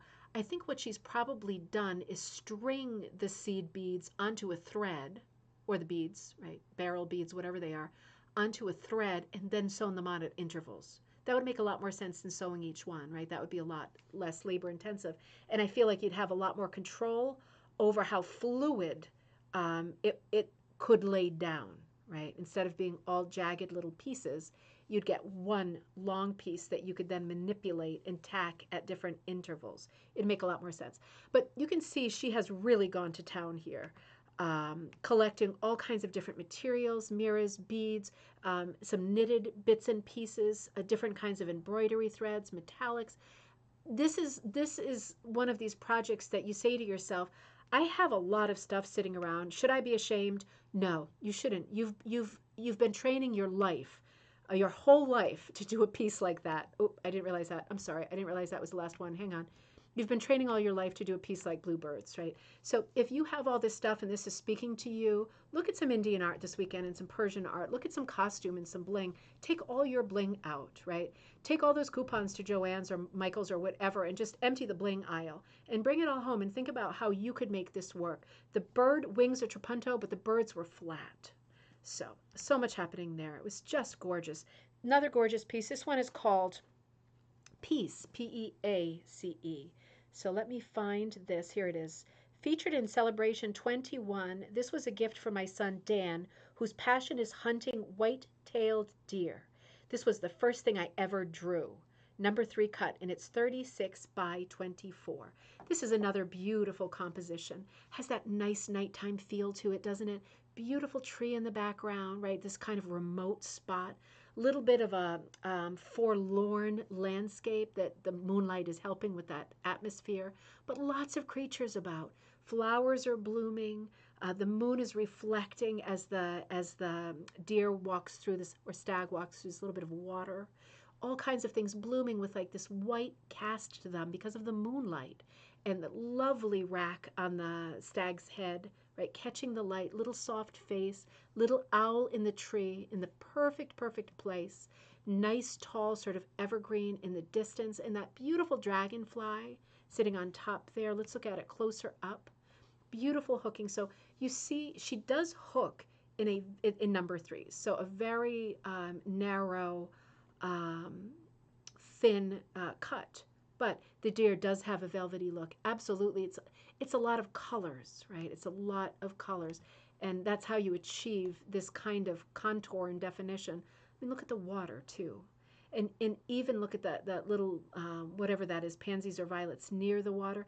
I mean, you even get the red veining in the leaves. I mean, it's crazy, isn't it? Crazy.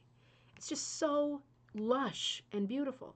And it's a nighttime scene. Now, this is a different deer. This one is called Happy Hour. I put the two deer together. I think that is plural already, isn't it? Let me see. Happy Hour. This rug is based on a favorite lake scene where my son loves to hunt. Tie tacks, charms, novelty yarns, pixelating, and braiding, right? These are some of the things she used, plus Waldoboro and needle felting. We're going to look at this.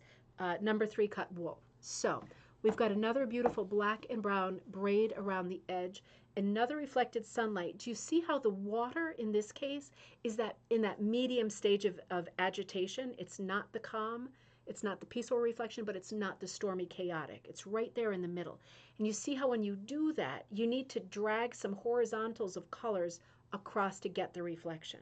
Instead of just flipping your picture upside down for your water part and tracing it that way, you need to draw some horizontals with the like colors to get that feeling that the water is a little bit breezy or there's a little bit of movement on the surface. Such a beautiful piece. Let's look at this close up as well. So when she just gave that laundry list of all of the things that she's using, she's doing needle felting, she's using all different kinds of materials. You see there is a lot of texture, and that is exciting because this bush in the foreground, or the ground in the foreground, is coming right toward us. And that in part is because of the height differences and the variety of what we're looking at. It's interesting, isn't it? It's really interesting. And it looks, it's so tactile. So I tried to capture a picture of it from the side so that you could see what I mean. Remember, she put some tie tacks in here and some charms. She's got those scattered into the ground, and it has such a magical look to it. Some of the photos, it was hard to tell whether they were coming out good or not. Was that the only one I had of that? Yep, so I just did a side view of that. Absolutely beautiful. Another great masterpiece here. This is called Picnic at the Lily Pond. So let me see what I've got for you here. Let me take a quick sip.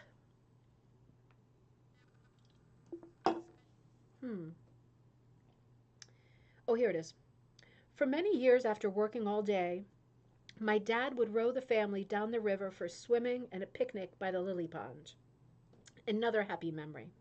Materials include hardanger embroidery edge, hemmed with a palestrine embroidery stitch of hand-painted Valdani embroidery floss, velvet, trapunto, novelty yarns, beading on painted canvas. Did you get that one? Beading on painted canvas, metallic ribbons, charms, and again, her signature number 3 and number 8. Not anything in between. Picnic at the Lily Pond. So my God, this is an extraordinary piece, right? So that I never know whether to say hardinger or hardinger, is cut work, right? So we use that word a lot in Europe, but here I usually hear it called cut work. I guess it's also called hardinger, but I'm not that familiar with saying that word, so I'm sorry about that. But in my mind, it's what the Dutch just called cut work. We're going to look at the frame and look at that because that is its own art. That is its own class, right? Let's look at some of the detail of the piece first. Some of the color changes that she's making. She is a master at light and dark. More specifically, she is a master of midtones. So she knows where her lights are, she knows where her darks are, and getting those mids in, that's what's hard, right? I mean, it really is. That's what takes practice, that's what takes innate talent. Now, in this piece, you can see that she's got some proddy flowers. It is. Hey, Susie, good to see you. This one has some proddy flowers that kind of mimic the flower behind, and that's interesting because it kind of pops one right in your face while the other one is a little bit, gives a bit of perspective. It's a little bit further back. Now, do you see this beautiful, like, multicolored velvet, um, I'm going to say thing that's sticking up? Because she also doesn't have a word for these, what can we call them? I mean, if she doesn't have a word, I don't want to make up a word either, right? That's not right. She I'm struggling. She sews on applique fabric pieces, often usually in velvet, that are meant to be three-dimensional. And again, she said, I don't have a name for these, but I do it all the time. It's just exquisite. It's more height. So again, this is not Waldeboro. This is not Trapunto. This is sewed on. So this is like an applique, kind of a little, if you will, um, um, little pincushion kind of a thing sewn onto the surface of it. So let's look for more of that because there's lots of that. This is trapunto underneath. So she's done trapunto for this giant flower. That's one of the main motifs. And over the top, she has like transparent netting, so very fine netting. I'm going to say tulle, Tulle, as opposed to netting because tulle is much finer. And there are beads sewn onto the surface of it. So I didn't get a chance to ask her here. I didn't want to monopolize, right, because there was lots of people around. I wonder if she sewed these beads on. It doesn't matter. I mean, it doesn't matter one way or the other, does it? It's absolutely beautiful just the way it is. But it made me wonder because, have you ever gone down the rabbit hole on eBay looking at, here's one I haven't said out loud lately. Have you ever gone down the rabbit hole on eBay looking at antique and vintage applique patches, like to sew on your clothing?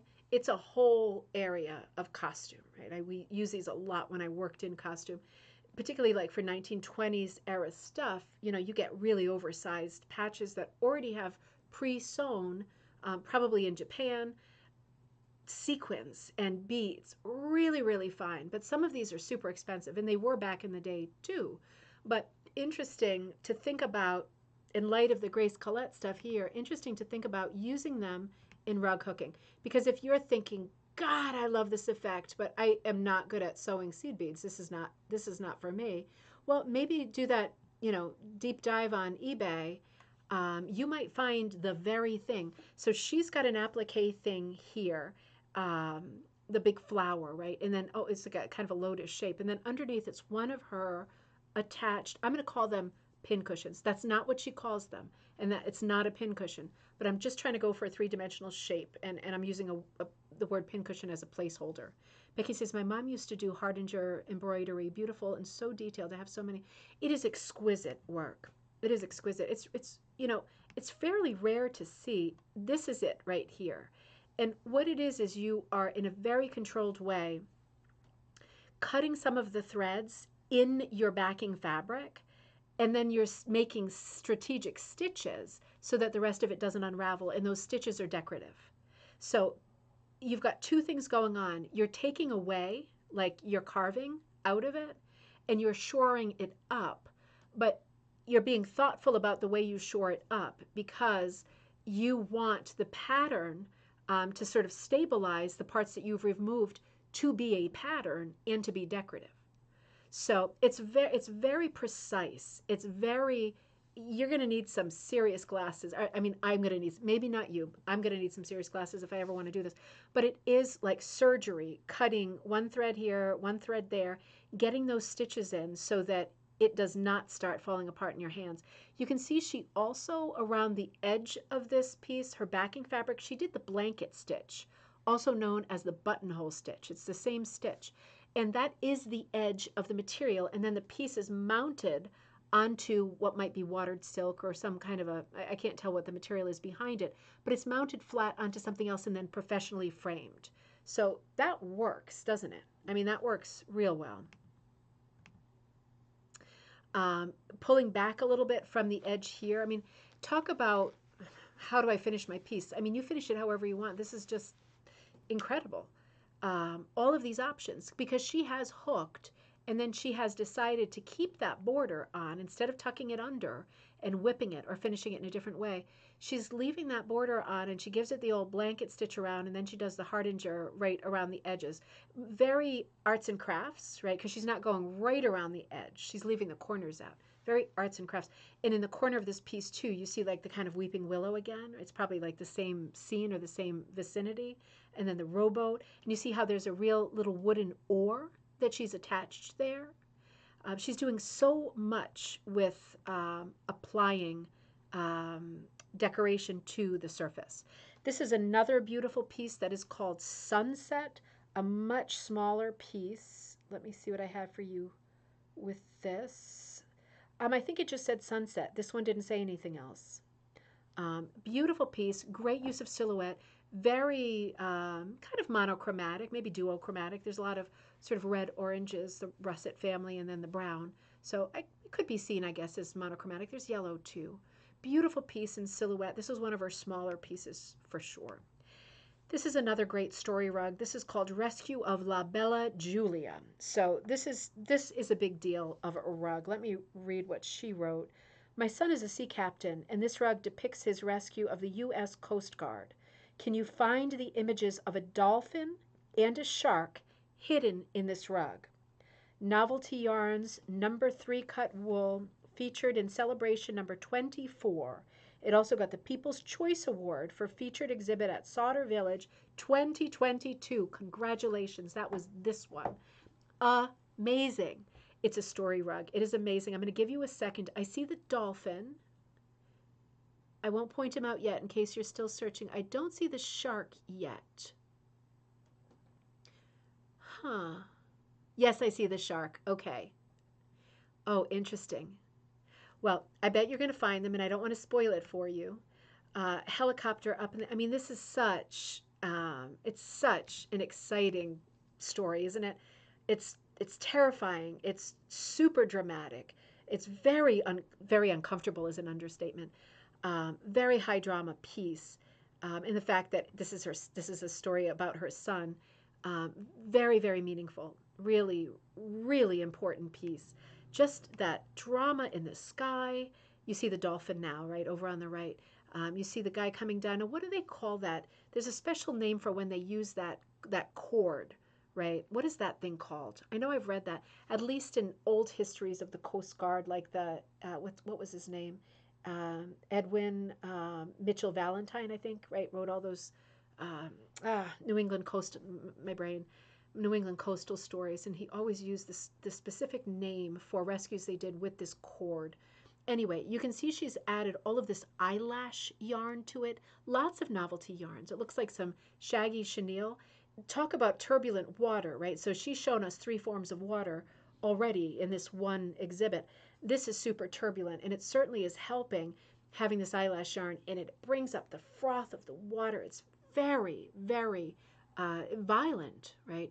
I mean, it's beautiful and soft to look at, but it gives you that emotion. It's a scare, isn't it? There's a lot happening here, and this boat is lilting the right word when a boat is kind of rolling? Is it lilting? Dangerously. So yeah, really, really exciting piece. One of these things, when I see like an accident on the side of the road, I saw one today, I don't look. I don't look. For me, this is one of those, like I'm almost scared to look, but I know it's going to be benign because it's a hooked rug and I know I can handle it. But it has that kind of feeling that it has the potential to be upsetting because there's so much happening in it. I love that chenille. I don't know if it is chenille, but that white yarn that's used on the top layer of the waves. Listing. Thank you, Sharon. Thank you. It's really three-dimensional. It has that soft feeling, doesn't it? It's also powerful. It's giving the feeling of power. Like you don't mess with the sea, do you? Because you're not going to win.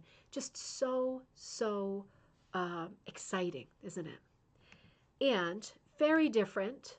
This piece is called "And What Can You Do?" I love this piece. Let me tell you what she wrote here. And what can you do? My granddaughter pointed out that I had hooked rugs of her two brothers, but not of her. I said they were swimmers and skateboarders and asked, what can you do? And she did cartwheels all around the room. Isn't that amazing? Ah, 18 by 22. This is another beautiful rug. And what can you do? Joy to the world. And there's Pup. That must be a family pup, right? Because there he is again. So we'll look at this a little bit closer up. But you can see two images of the granddaughter doing her cartwheels. So much fun. Completely different landscape. Completely different kind of almost fantasy weather, time of day, colors. Really, really pops. Two borders that have a feeling of a Mexican mola coming down a little bit, right? You get that too. And charms. I'm seeing charms. I'm seeing glittering little stars in the sky. This is almost like a painted desert kind of a scene, isn't it? And I'm seeing charms of two little geese, I think, flying side by side. It looks like the same dog, Ryan. I think so. This is like a tiny little pup, but I think that's the same one from Geronimo. And then a close-up of the granddaughter. Look at all the colors in her shirt, this cute rainbow shirt. Look at the legs flying up. I recognize that from Jossie. She's always in this pose. And the crazy eyelash yarn again. So useful for doing hair. All of these color changes. It's just amazing, isn't it? It's truly amazing. And a side view, so we're looking at some of the charms that you can see from a distance, but just adding a few little bits and pieces. I mean, it's just amazing how well it works, isn't it? Joy to the world. And then it looks like down below she's got some velvet and she's got some ribbon that she's making flowers with. And hey, it's incredible. It's lush. I like how she keeps giving us foregrounds with all of this texture. Super tactile. I love her hair too. It is so cute. Great piece. Now, here's another great piece. Mayfly. And this one had a good story behind it as well. So let me find Mayfly. Here it is. I had 3 sons, all born in the same week of February. Well, that's crazy, isn't it? When the 3rd son was born, my husband said, if it's okay with you, next May, I'm going on a fishing trip. Novelty yarns, mirrors, charms, buttons, beads. Again, number 3 and number 8 cut wool, featured in celebration number 30. Video in Green Mountain Rug Hooking Guild virtual show. So this is available as a video too. You might want to check out that website. I haven't checked that out myself yet. Amazing. An amazing story too, right? Like the husband's just had it at this point with this coincidence. He wants to go fishing, understandably. Beautiful composition with the casting of the lore breaking that top border. And I love the kind of monochromatic use of blue in so much of this piece. Do you notice that around the border, there's like all kinds of little ties that make up a quite ornate border? You really have to look to see. I love the idea of the fish coming out of the water. The fish is really beaded. We're going to look at him in better detail.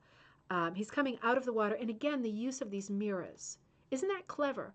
Because the reflection is kind of also evoking water. And so are the sequins. So let's look at this a little bit closer up. The border, she's got some of her charms sewn on. Look at all of these color changes. This like squarely falls into the category of are you kidding me, right? I mean, look at all of this. She does a lot with directional hooking. Like she's got her horizontals really, really fine. But then in like the center cameo where the fish is jumping up, it's more sort of higgledy-piggledy, right? It's definitely not these long stretches of directional hooking anymore. It creates contrast, which is very nice. Look at the sequined fish, right? Look at everything that's going on here, the three-dimensional lore. is so soft and beautiful. It's just beautiful. Tactile. That's the only word it keeps coming back to me. She's embedded quilly, right? We talk about quilly a lot. A bunch of little quillies, which are these rolled up little cinnamon bun type things, embedded them and sewn them right onto the backing material and hooked around them, right? And the hooking helps them stay in place, but they're sewn onto the backing. They're made of fabric. You can sew them onto fabric. And then look at this variety of beads, of stones, maybe small buttons, of oversized sequins, concave, convex, exciting. And this trapunto fish, again, with all of these color changes done in sequins and seed beads. Incredible, right?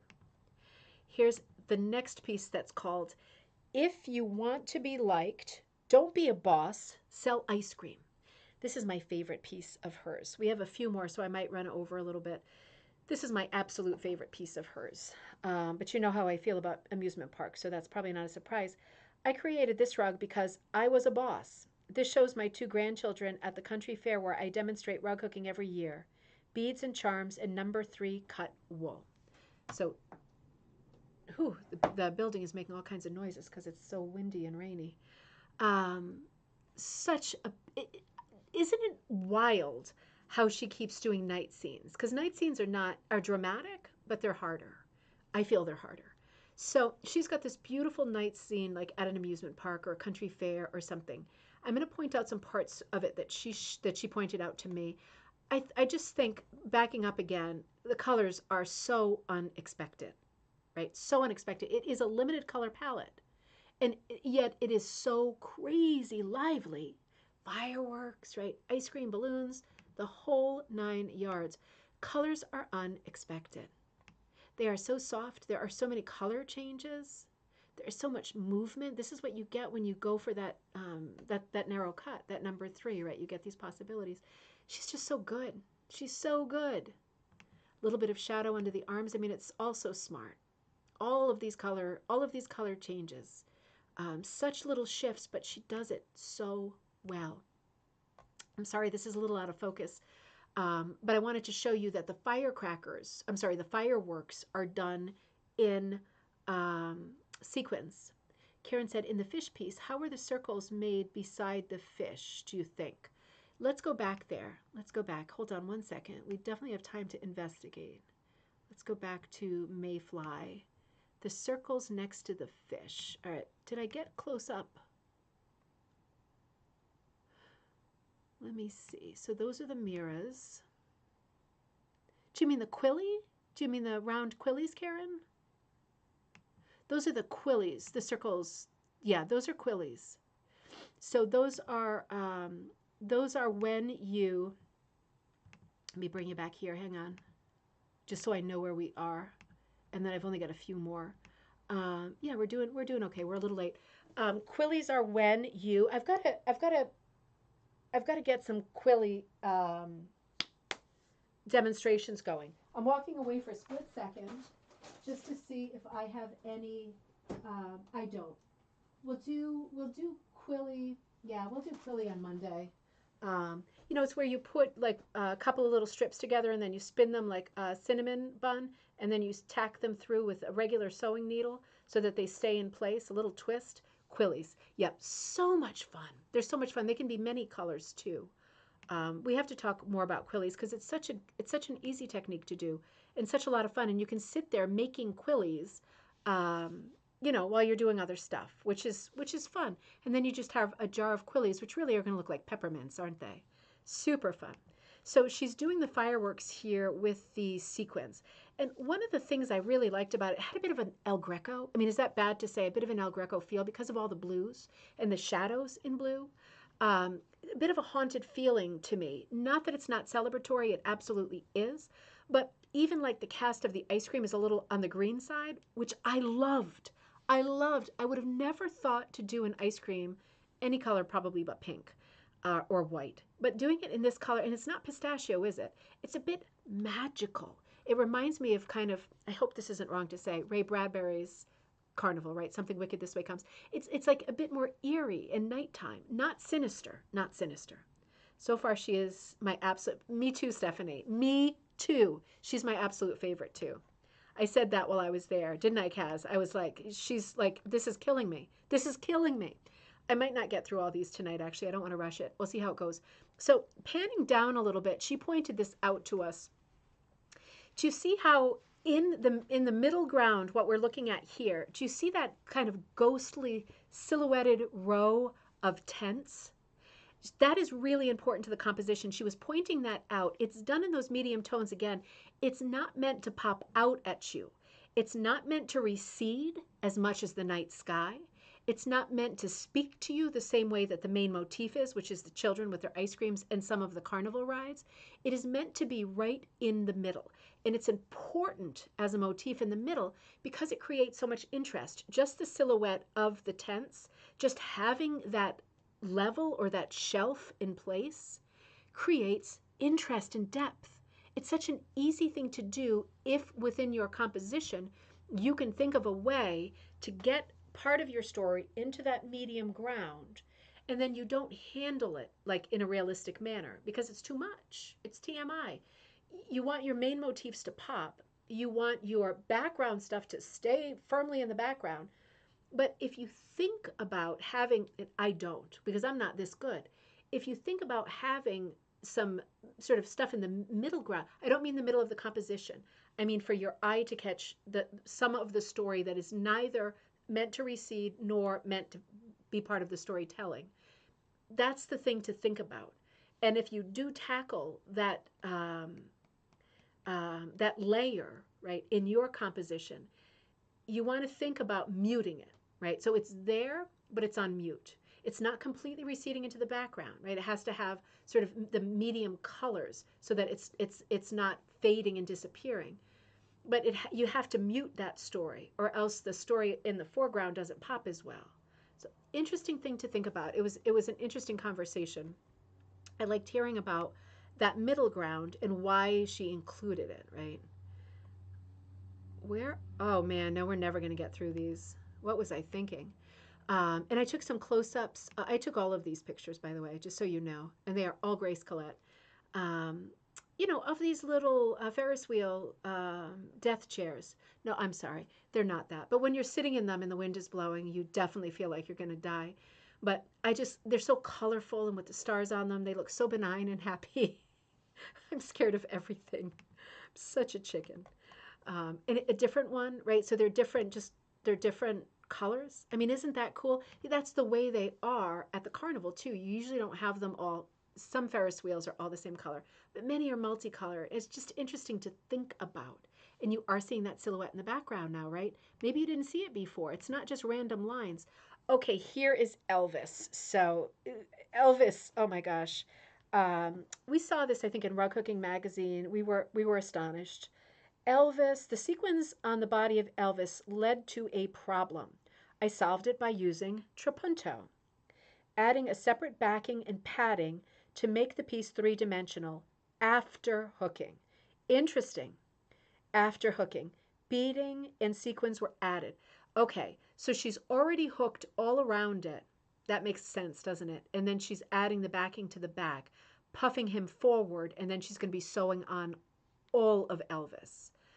I'm going to show you some close-ups of this because it's crazy. So again, number 3 and number 8 featured in celebration number 31, and also a video at Green Mountain Rug Cooking Guild virtual show. The pattern is by David Galshu.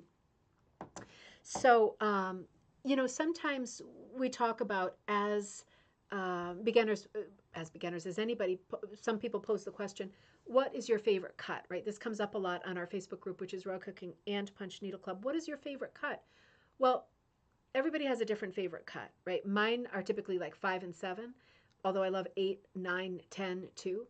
I don't like the smaller cuts myself, but you can see how it would be different from person to person. There is no definite answer. It is a subjective answer.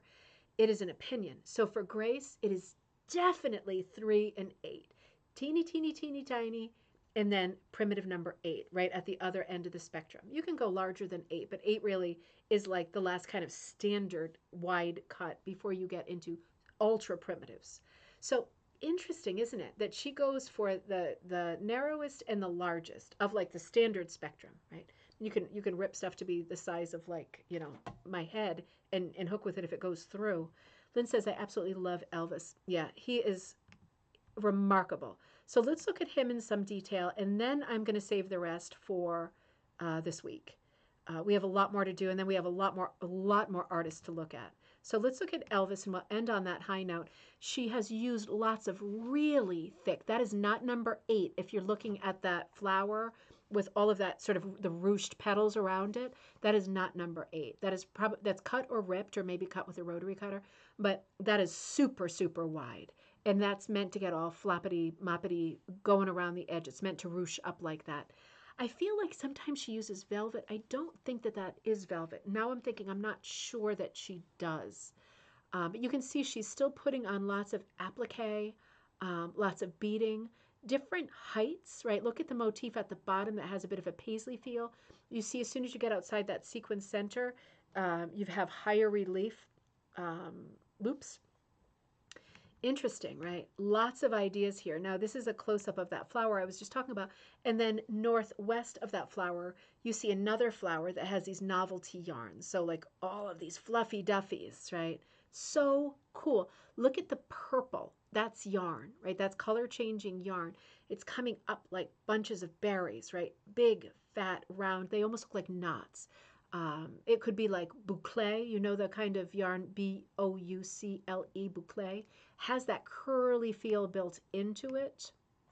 And here is Elvis's body. It's way more puffed out than it seems. Priscilla says, I'd love to see her wool studio with her endless wool and her endless colors. I know. Wouldn't that be, it'd be, yeah, candy shop. And it would also be super educational, I think. I would love to see it too. I don't know if I dare ask something like that. I would love to see her space and do a little video in there. Sharon says, if Elvis were a guy, he would have his shirt unbuttoned, exposing his chest hair, and gold chains. Absolutely. I mean, if he must really, right? Otherwise, we could hardly recognize him. But slightly different Elvis. But he seems like he's strutting his stuff in a huge and similar kind of a way.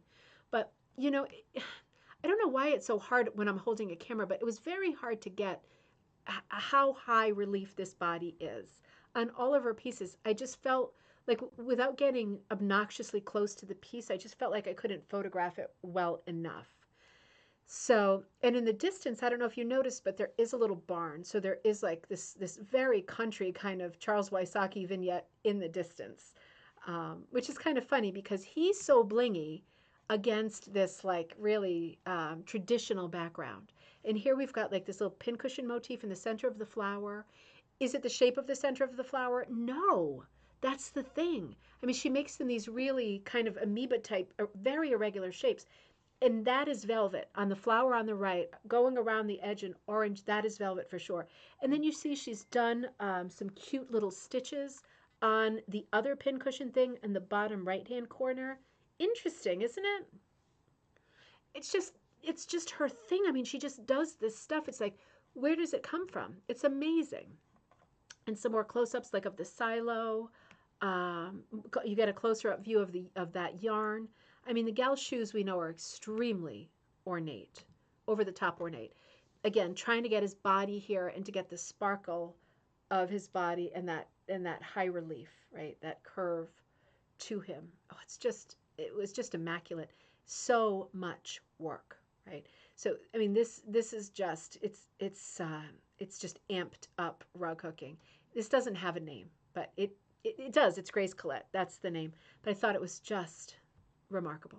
So why don't we save the others for next time? Because I still have a bunch. I have a bunch more to look at. 1, 2, 3, 4, 5, 6. So I have 7 more Grace Collettes that I want to look at. And I didn't even do them all because of me mismatching the plaques and stuff. It was like such an amazing body of work. And I want to move to other artists. There were, I don't know how many, but I mean, it was so many rugs. And it was mostly like 1 or 2 rugs per person, right? Many were 1. So it was incredible how many artists were represented. So I don't want to rush it. Let's return to this on Monday. So remember, in the meantime, I'm putting up Cup of Cheer, right? I'll figure that out as a class, and I'll put some class dates down.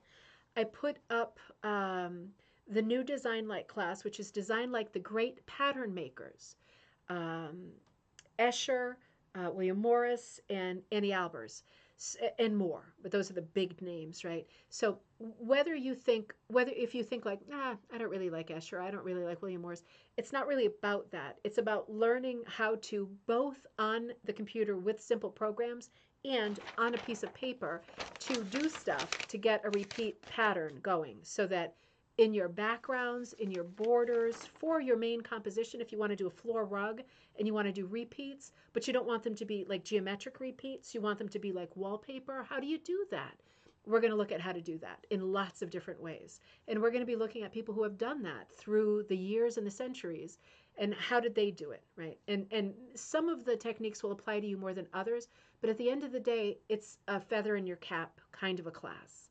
So I'm hoping that you're signing up for that. That'll be a lot of fun. And I'm going to put some more teaching dates on the calendar this weekend, including teaching over Zoom, a cup of cheer, and also some dates in person for a cup of cheer, and a couple of other classes that are coming up soon. Um, if you have any questions or you want to send me your work, which I hope you do for gallery night next Friday night. Is it next Friday night? I think I said it was next Friday night, right? Let's see. Yeah, next Friday night. So I'll do the thing, Pierre Sylvain. I'll do that during the day, and then at night we'll run the show. And it'll be gallery night. So make sure that you send any of your stuff for gallery night. Dave, I loved your email as usual, to ribboncandyhooking@gmail.com. So I get those pieces in there, right? You can even send them the day of, but try to send them before because it takes forever to get these slides into this middleman slideshow that I use to run these live shows. So yeah, I just want to be sure if you want me to have it in the show, try to get it in sooner rather than later. I always put some in on the last day, but sooner is better, just to be sure, right? Because I'm a bit of a flibberty gibbet lately. I'm doing my best, and I plan to be with you on Monday. So hopefully, I'm assuming I will see, if I don't have another massive snap from reality, then I will see you on Monday for coffee time. I will let you know, but we're planning on it for sure. Regular week next week, Monday and Wednesday at noon Eastern Standard Time, Friday night, cocktail night, gallery night, 7 p.m. Eastern Standard Time. I will see you then. Happy weekend, everybody. Thank you to Patreon supporters. I'm putting out another Patreon pattern and email over the weekend. So if you are already supporting me and the brand through Patreon for all of this hundreds of videos and live content, right? Thank you. And if not, think about it. It helps a lot. I will see you all soon. Oh, Kaz, it brought back so many memories for me too. And since we're going into it again on Monday, we'll talk more about some of those great memories. Barbara, happy weekend. Thank you so much. Thank you to everybody.